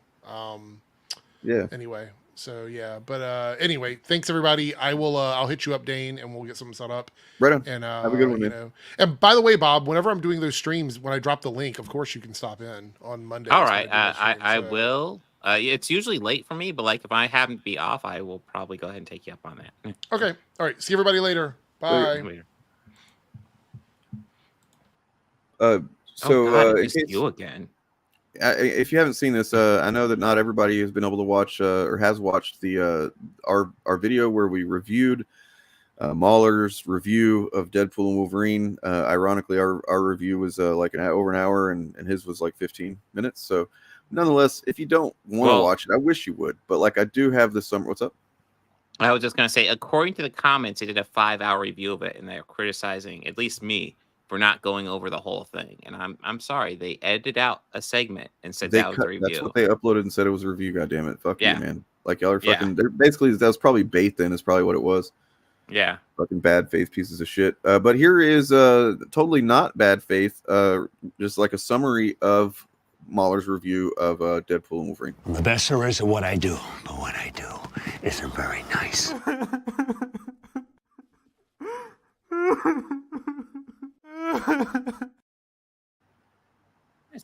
So, it seems accurate, right? Yeah. I mean, he's just did spend like 15 minutes whinging over the fact that they fucking yeah. How dare they disrespect Logan? Yeah, listen, I love Logan too, and I will actually admit when I first saw Logan, I wasn't super thrilled with it, but like as I learned about it and studied it, like I learned to fucking love that movie. That movie's so fucking well done. Like when you like research, oh my god, it's so well done. But even with that, even with learning an appreciation for it, Deadpool and Wolverine was still pretty funny. So John Cassaday, there was a time a few months ago when some art was coming out that he had done covers for some X-Men books. And I need to go back and I feel like I made any fun of it at all I would be a piece of shit if I did, but like it did not, like considering this that you're seeing right now, which is known as John Cassaday's fucking immense talent. I actually want to pause it because I want to look at this closely, but like the stuff that was coming out a few months ago was childlike in nature. Like it just looked like maybe he'd let his kid draw it or something like that, and it was like, what the hell is happening? And I crossed my mind, like maybe there's something going on with him or something. I don't know what it would be, but I don't think that unless it's come out. If somebody knows, let me know. But he did pass away yesterday at 53 years old. Way too young. Yeah. And it was something to do with his brain. I think I gleaned from something, and like his body was fine, but it was his brain. And yeah, it's just fucking sad because like just in comics alone, this year, it's been a few. I mean, what you're pulling from here is the Astonishing X-Men. Now, Joss Whedon's a dickhead, but he's a good writer, and that run of Astonishing X-Men, fucking awesome. I have the graphic novel, fucking.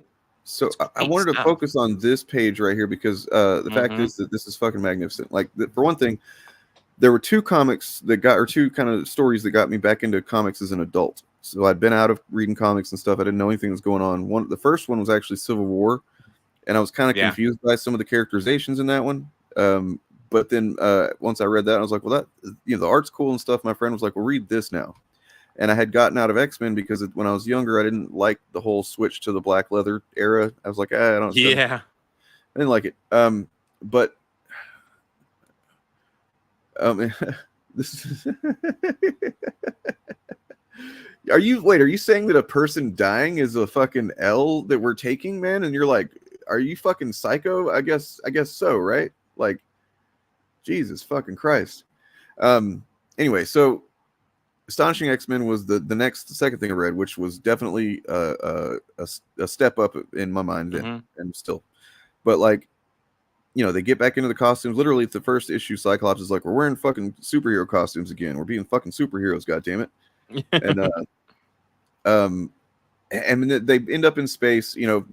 Colossus had been canonically dead for several years at this point. He died sacrificing himself to cure the legacy virus, which had killed his sister Ilyana. Big heroic sacrifice. killed the legacy virus, dead. But then they end up in space on Break World. You know, there's this alien named Ord who's like gonna. They're saying that some mutant's gonna destroy their planet. And you know, here's Kitty, and she kind of gets separated and whatnot from the group, and she's down in this hallway in this. I think it's the ship. And then just suddenly there's Colossus. He's just there. And it's like the way that this fucking page plays out is it's fucking moving. It's beautiful, and like. You know, I don't even know if her face really changes, but it's fucking brilliant. Like, they see each other for the first time. You know, they used to be a thing. And so people are shooting at her from behind her, and he just runs through her and fucking clobbers them while she's standing there like, Love that shit. Love it.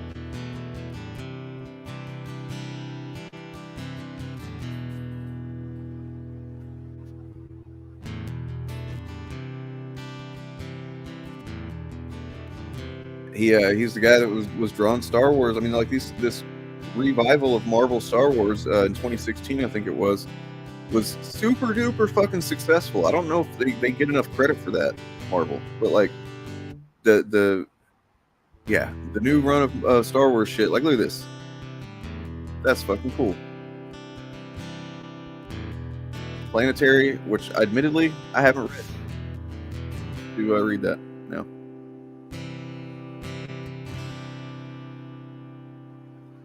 Look at that.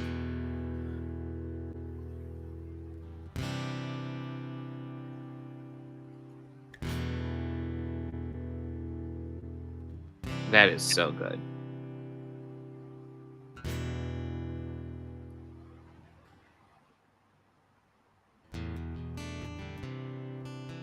And yeah, I think it was one of the comic writers, I forget which one it was, that said, you know, he made the comment, kind of a joke, but also, you know, kind of true. He was like, look, everybody knows comic creators don't normally get, you know, blessed with, you know, movie star looks, but he was, you know? Yeah. So, yeah, take care of yourselves and stuff. We don't know anything about what happened with him as far as I'm aware, so we can't really make any assumptions there, but just generally. All we know is he's gone way too soon. Way too soon. 52, man. You know, and then like so I think it was Ron Mars or Ron Lim, one of those, I think it was Ron Mars, said, you know, we lose a lot of these great people way too young, seems like, and then some people that maybe don't need to be around as long, they're going to be around forever. And that's the kind of just the comedy of life. It's also tragedy of life. Lose John Cassidy, Donald Trump is still around. I was just thinking in terms of comics of like, you know, we lose John Cassidy, fucking Eric July still around. No, Chuck Dixon, I would say, would be one that's be like, a man Chuck Dixon passed away. That sucks for somebody, I'm sure. Listen, man, I don't wish for anybody to pass. And Chuck Dixon did have some great books in his time, but I don't wish it over either. But, you know, I'm just saying if it had happened. I don't know that I would feel much. It feels a bit less tragic. Yes, I do get that. Of course, he better, you know, if he does kick the bucket, I hope he gets Horseman out first, because get your Horseman book. Horseman. Jared from Subway. I mean, anybody along those lines, right? Like, fast food spokesman. No, I'm talking about fast food spokesmen are garbage. No, but Jared from Subway, I really won't feel sorry for. Yeah, fuck that guy. Yeah. All right, got those out of the way there. Couple more things here. If you got it, like maybe 10 minutes, Bob, we can get through. Well, here I have something real fast. Robert Picardo, because I got that right here. Oh yeah, that's about right. What I was go over because it was. I remind of it through because DJ Bob JDA, who's a piece of shit, by the way. But on Star Trek Day, he posted this. Star Trek is an inherently right-wing concept. As someone who's a Star Trek fan, I'm immediately, it's like, so wrong. I don't know if you're aware of this, but he has said this literal exact thing, almost word for word, about every IP at one point or another. And which tells me it's a cynical troll kind of thing that he does on purpose. Mm-hmm. But yeah, it upholds man's greatness as being designed in the image of God and promotes manifest destiny and dominion of God's creation. Citation needed, just saying. Right. Even the all logical Spock acknowledges Lord Jesus you don't know what you're Christ. talking about when he calls Spock man? all logical, man. That's Yeah. the biggest tourist You mistake. you actually don't understand Spock if you think he's all logical. Thank God Strange New Worlds understands Spock's, because these guys don't. Jesus. But of course, what I really want to point out is the guy who owns him properly, Robert Picardo, who's been on fire recently on Twitter. Wait, so did he actually just respond, like, just out of the blue to his post? Yeah. That's cool. I thought that JDA must have trolled him first or something. No, he just replied. He just said, you're fucking wrong, essentially. You certainly love to pontificate about the franchise I've worked in 30 years. I assure you, Star Trek actors you troll in social media understand the core values of Gene Roddenberry's vision of humanity, future, and space far better than you do. As a self-proclaimed leading Latino voice in sci-fi, you sure have lots of denigrating opinions about others. Not very inclusive. So yeah, apparently he trolls these people a lot, and this is just Robert Picardo giving him some clap back. Fucking being based. Oh yeah, fun fact, I didn't even realize this until more recently. There's that Star Trek Academy spinoff series for Discovery. Apparently Robert Picardo is going to be one of the regulars in there. What? Yeah, the Doctor will be returning. That's cool. That's awesome, actually, because he was I guess he's a character technically. He's a great actor. I'll be honest. Voyager is not my thing.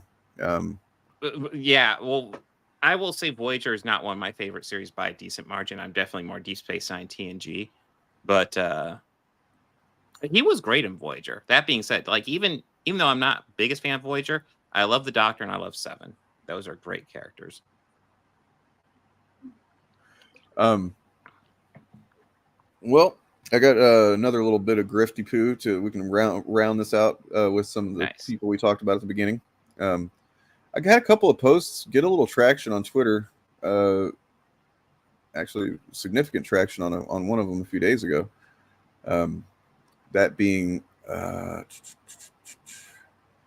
posted the whole thread of the grift clips that got some play. And that's exactly what I was hoping would happen. Because, needs to be seen, these grift clips. For example, let's see.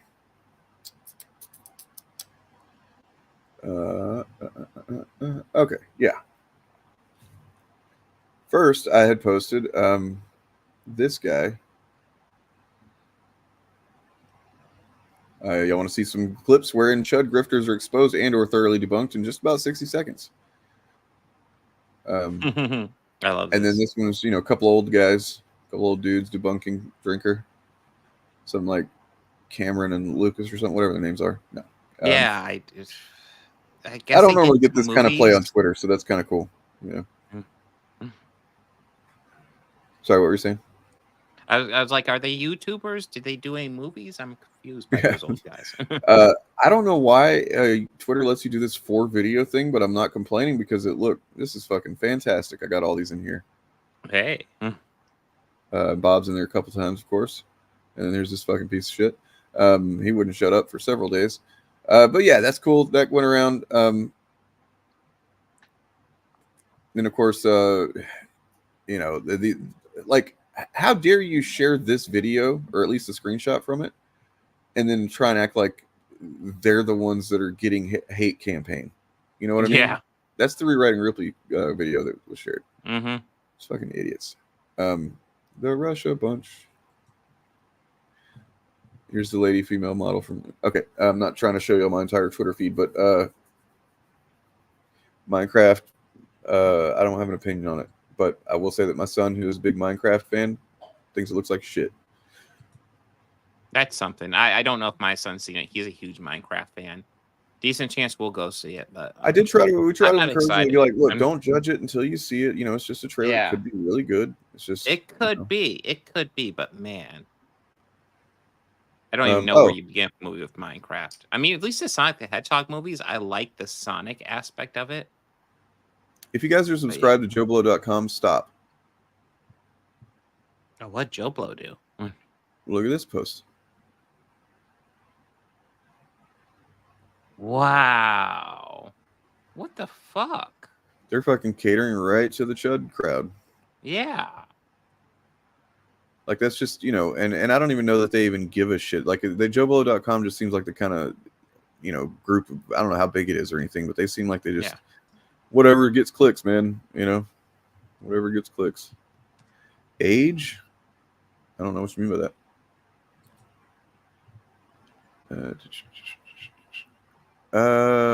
Yeah.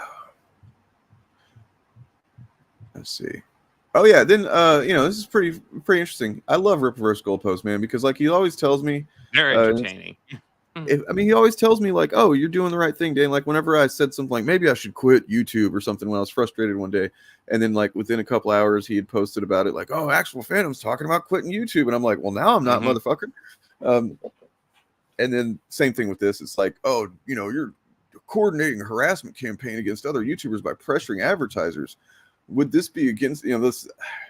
Wait, was this actually somebody else that was saying that part of it? But like the fact that,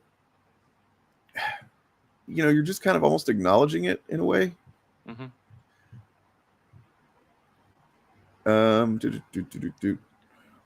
Absolute Batman's looking to be pretty cool, actually. Well, here he is. Like, I'm looking up. He's sharing a bit from Pillar of Garbage's video saying, we got another one. We got another one, ladies and gentlemen. Ooh. We got one. We got one. Who's got only 5? Oh, you're on Eric Debunk's channel. Right. Yeah, there's we're on 5 different channels, buddy. Yeah, 5 people. Hell, we got 5 channels going right now, dude. But I mean, you kind of reveal yourself as being not interested in actually engaging with points being made or anything like that. You just show up to fucking repeat some bullshit, man. So therefore, fuck off. They always give themselves away. Oh, look, this guy's a centrist, by the way. He's a centrist. Yeah. I mean, I appreciate Rip Reverse Goalpost for sharing my post where I brought up that Eric July and Lauren Chen have the same talking points, but one is paid by the Russian government and the other isn't. What does that say? What I was right. I was like, thank you, dude. That's awesome. Thank you, dude. What day did he have stop? Like he went to have hip surgery suddenly or something, right? Like, did you see that? No, I didn't see that. Eric July apparently had hip surgery. Oh yeah, actually, I did see something about that. I was really confused. I was like, and I'm just like, what day did that happen? Because that's so out of nowhere. It seems like. Of course, I don't watch the guy's content, but did that happen right whenever the Russia stuff broke? Oh, I don't know. Oh, and here's where Jeremy Griggs said, coordinated harassment campaign against me and my friends. Man, fuck you fucking piece of shit. Okay, then here's one I was trying to get to. Sorry. In 2009, comic shop owner Gary Buechler understood that the market dynamics were shifting for comics. And so that's based on just this little bit of a article. You can go read the whole thing. It's on Wired. But this bit here says, so talking about fans, it says they're not very rounded people. There's the fringe hardcore fanboy, but I sell to lawyers, meter maids, doctors, artists, and there's a growing female audience. We have a new generation taking over. It's not crabby old fat dudes with ponytails telling you not to touch the books.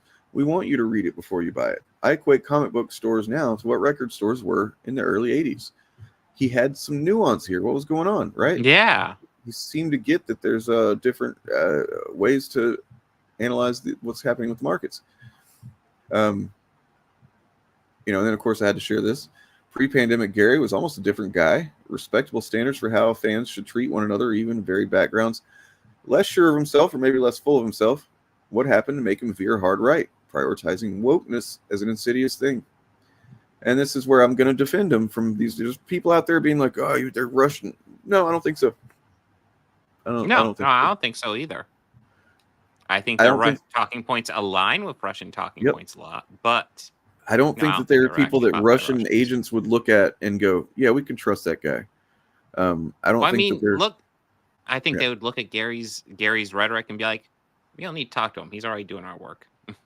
Yeah, exactly. Like, I mean, maybe if we, send our guy Benny Johnson over to hang out with him a lot, You know, this is just speculation, of course. Got no evidence of any of this except for the fact that they did hang out a lot in the time period from which Benny Johnson started being paid by Russia. But that's all I got.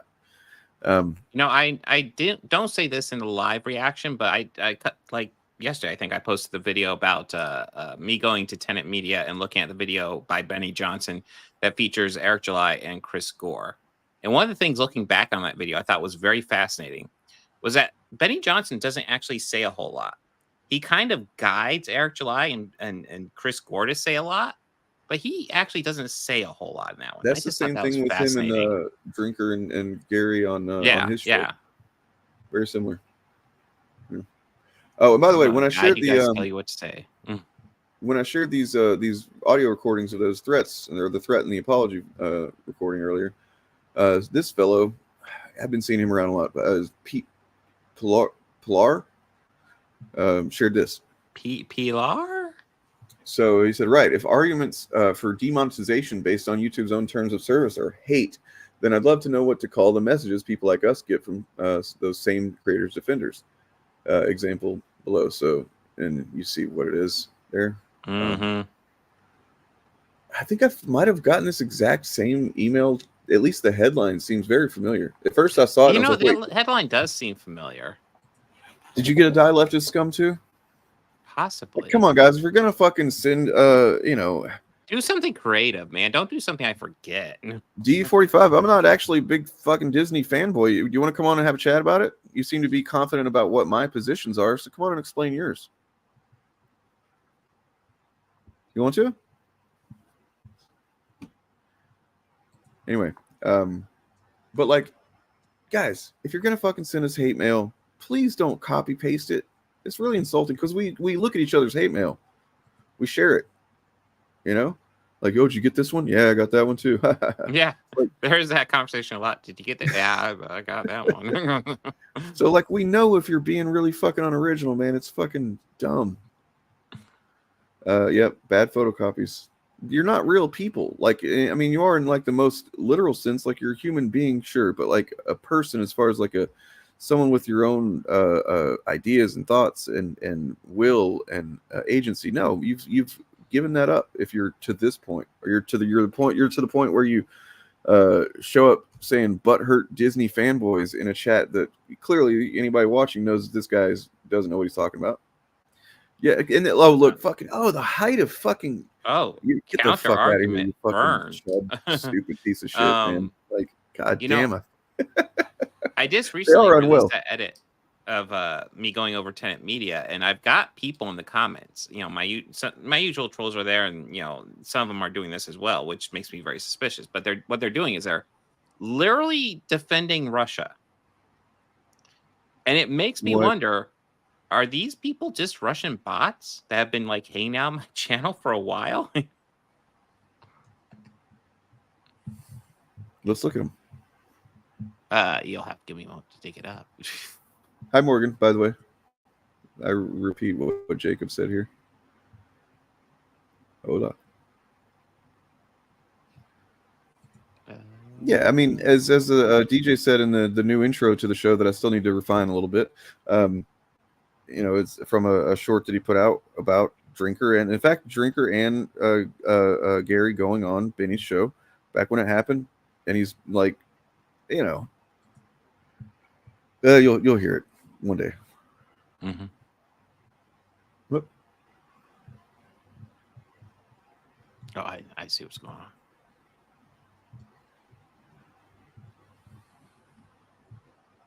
Wait, what are we talking about here?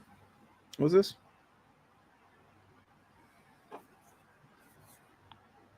Damn, that's...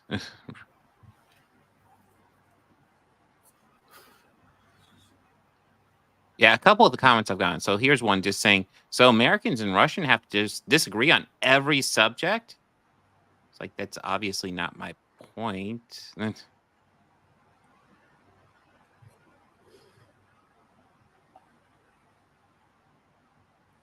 Well, see, that's the thing, Ryan. I believe that this comes from a deep insecurity about not understanding the things that people talk about and care about politically, socially. And so, like, rather than, you know, actually trying to extend the effort to learn how to analyze things or understand things better. These cowardly people who have no like real backbone, and they just like can't, I guess, bring themselves to learn things. They just resort to like, well, I don't have to know anything if I just repeat what this guy's fucking saying or whatever. Yeah, here's one that is kind of concerning. Somebody saying Tim makes a conclusion based upon evidence. America is closer to civil war, mostly down to the absolute deranged response to the election of Donald Trump. I mean, I'm not gonna lie, you're sounding Russian bottish to me with that shit. There was a deranged response to the election of Donald Trump, and it was, from Donald Trump's voters that voted him in. Yeah. They fucking decided, oh, that means that we get to be complete open pieces of shit now. Yes. We're going to fucking cough in people's faces when there's a pandemic and shit like that. Which is classy.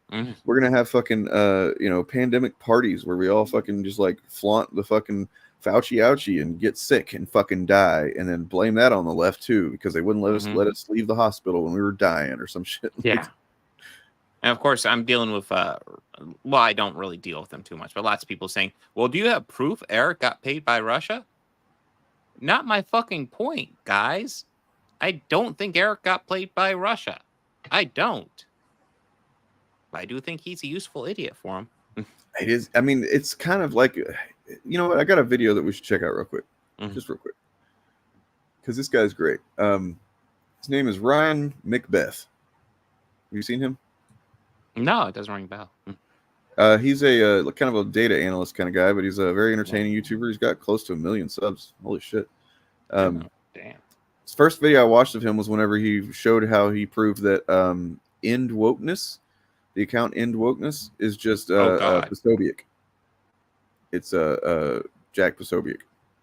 No, I didn't know that. He determined that using, patterns of when they tweet, when they're online, stuff like that. And it's just like it's impossible that it's not him based on the time, the amount of time that he studied and how often they tweet like within a few minutes of each other and stuff like that. It's just definitely him. But yeah, this guy's cool. It feels like it is straight out of a spy movie. We got covert operations, fake identities, Russian propaganda, and millions of dollars flowing through shadowy shell companies. But it's not a Hollywood thriller, which is funny because I'm in Hollywood right now. I'm actually in a hotel room in LA. I'm speaking at the 2024 Disaster Expo, sponsored by Oxygen Plus. And I'm speaking specifically about disinformation during a natural disaster, because our adversaries will use disinformation during a natural disaster to cause chaos, to cause loss of faith in the American government. They did it during the wildfires in Hawaii last year. Now, I actually read this indictment while I was on the plane coming here, and I thought, my God, this would make a good Hollywood movie. Maybe I should pitch it to Netflix while I'm here. But it's not. It's an honest-to-God, real indictment from the Justice Department involving two people, and hopefully I pronounce these names correctly, Konstantin Kalashnikov and Elena Afanasьева. And they also mention in the indictment a company based out of Tennessee that is unnamed, but is most likely Tenet Media. Now, you might have heard of Tenet Media before. They are the YouTube home to a bunch of right-wing personalities, Lauren Southern, Tim Pool, Taylor Hanson, Matt Christensen, Dave Rubin, and Benny Johnson. And you know what's crazy? So I was seeing something. I need to look into it. I probably shouldn't even say anything about it because I haven't looked beyond the surface. But like, it seems like that Taylor Hanson might have deleted his own channel and then blamed the government. Oh my God! I haven't, like, there's Taylor Hanson and Matt Christensen. I have not done really any research. Wait, I think it was I think it was the Hanson one that I'm talking about. I fucked up, basically the same guy in my mind.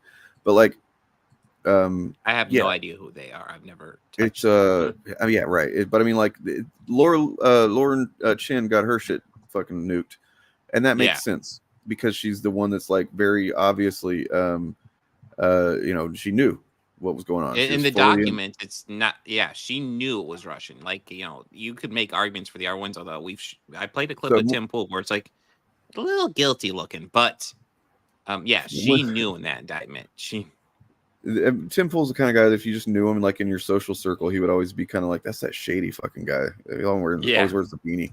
But like, so Morgan says they've seen the same thing about Hansen. It's like, yeah, it seems like maybe he saw Chen get her shit nuked and goes, oh, well, I'm going to be a victim of that too.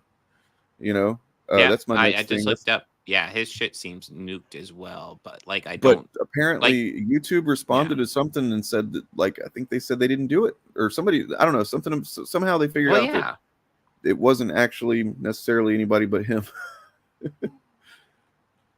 I mean, Matt Christensen still has his shit up. Like, right? Why would the others not be nuked too? It doesn't make any sense. Yeah, and it seems sus. Fucking these guys can't fucking. They grift in their sleep. It's fucking crazy. I've interacted with all of these people at one point or another because they were spreading disinformation regarding Ukraine. Specifically, Tim Pool, who was probably the worst of the bunch. One funny thing to note. Tim Pool said in a Twitter post, should these allegations prove true, I, as well as other personalities and commentators, were deceived and are victims. So, you weren't paid by Russia? You came up with these lies about Ukraine that just so happened to conform to Russia's foreign policy goals on your own, and you did it for free?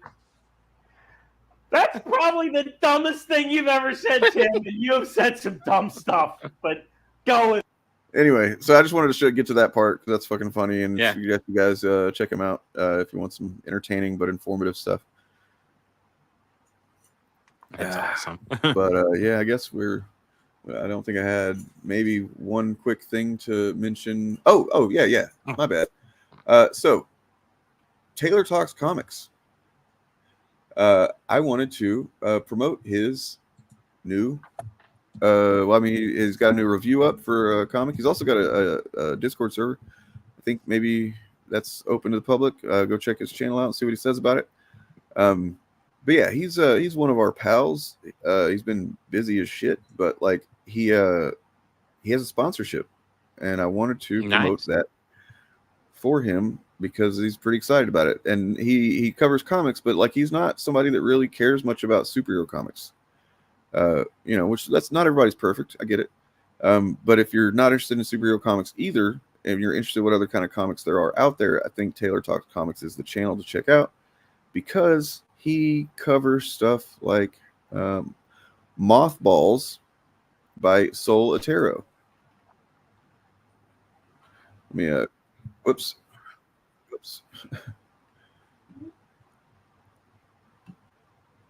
Yeah, Mothballs. Sol Otero. Nice. I think it's Spanish. Mm-hmm. But yeah, check that shit out. I will drop his link. I think he's actually linked in the description. I will drop it in there anyway. But yeah, he has a sponsorship deal with Fantagraphics. Nice. Which is pretty cool. They're a publisher. Mm-hmm. Go hit them. That's about right. Yeah, you got me thinking. It's like God. I cover almost exclusively superhero comic books with very few exceptions. What's that? I said when I cover comic books, it's almost all superhero with very few exceptions. I mean, that's mainly what I read too. But like, at the same time, even whenever I'm reading something that's not really superheroes, like public domain, it's still about superheroes. So, but it's like I've read quite a few creep shows. Those are fun usually. I need to, you know what? I'm gonna commit to doing that for Halloween month. I'm gonna read some horror comics. Oh, we forgot to ask Turf if he started reading some comics. Damn it. Yeah. I was curious about that. Maybe we should just open up a show someday and just, be like, what comic books have you read, Turf? Yeah. Unless it's like I haven't read anything, and then it's not as much fun. Jacob Lawrence, first time here and was randomly. You know what, man? I appreciate the shit out of that because we get. I don't know if you've seen. We get a lot of people that randomly get recommended the channel. And they don't say nice things, so we do appreciate whenever those of you who think nice things say those nice things. Yes, thank you very much, guys. Make sure to like and subscribe. We still got 69 people watching. Which, by the way, you say you recommended the channel. Which one? Because there's 5 of them going right now. This is how we do it, and there's lots of great content, all linked in the description of whichever channel you're on. Honestly, in my opinion, and yes, I'm saying this to promote it, but also I believe it.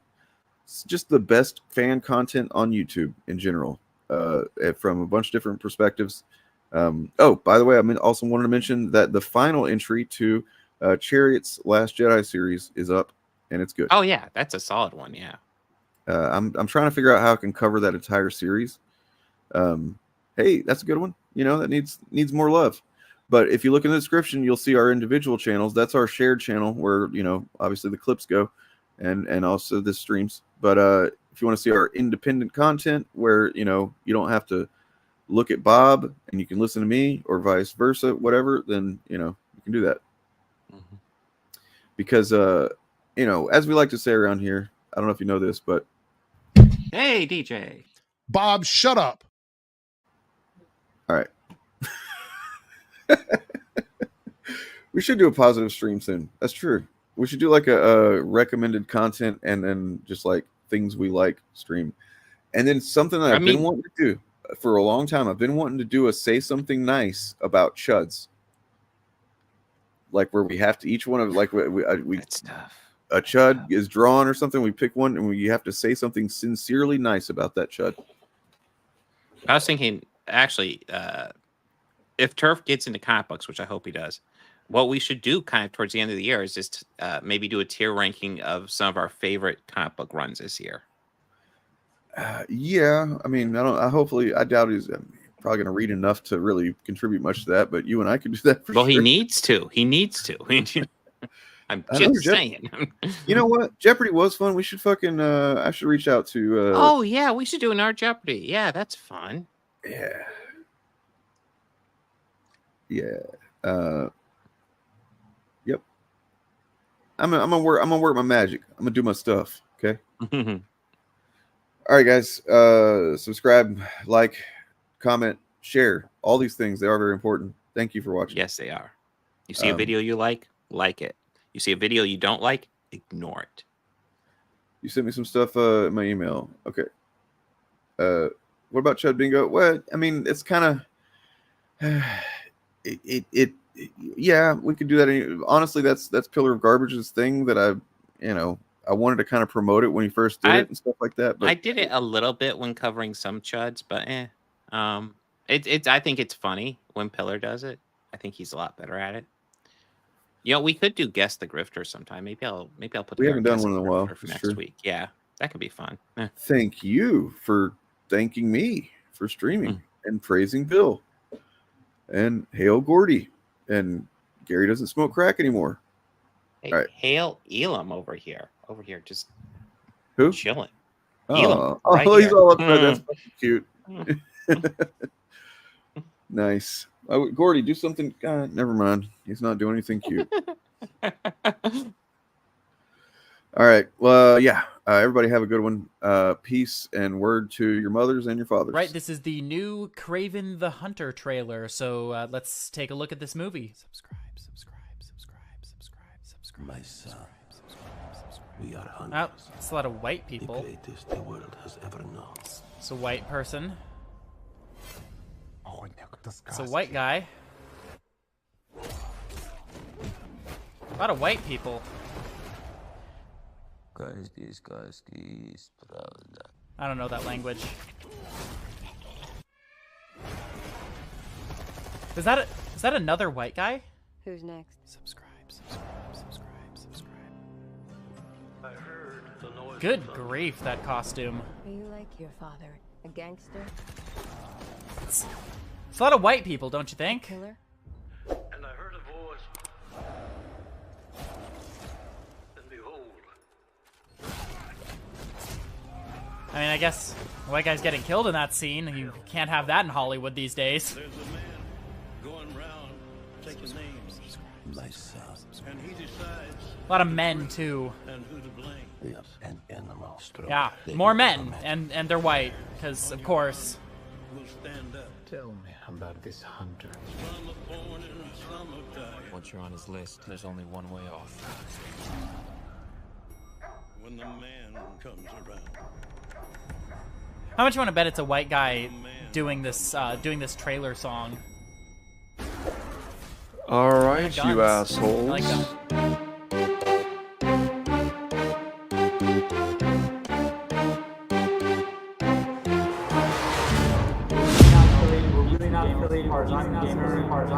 Holy fuck the diversity. You've never been oppressed in your goddamn life, bitch. Do not post any hateful content or make hateful comments. You've never been oppressed in your goddamn life, you bitch.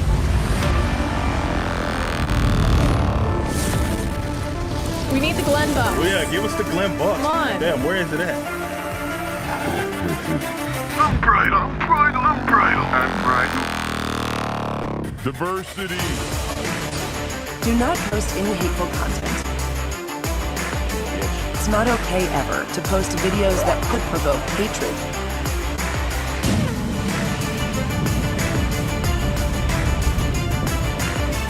You can pick up the softback trade paper. The what now? The fucking what? How do you build stuff, man? Like in water? Underwater welding. It's one of the most essential jobs on the planet.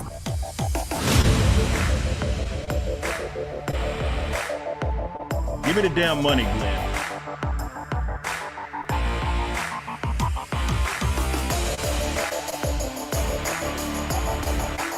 The thing where you like, right, you do that, you sprinkle it on top. It adds a little like spice on it. Yeah. It comes. You guys should try it. And you can do it too. Like if you build your entire internet persona around being a smarmy motherfucker, like you better have some bulletproof shit. I want to watch Hulk punch that dog in the dick again. Because he does. He punches that Hulk dog right in the dick. We remove content promoting violence or hatred against members of protected groups. It is viscerally disgusting listening to this thing prance and dance around screen. Well, I was curious about what this thing is. Clearly a dude. It's really gay. Yeah, it sounds retarded. The most disturbing shit, quite retarded. like the most disturbing shit about like this clip here, the introduction. The guy says, "Get away from him," and he corrects it and says, "No, it's them. I'm a them." It's just disturbing and weird. It is, and especially a show that is supposed to be kid friendly. You're just toxic. Shut up. You're just toxic.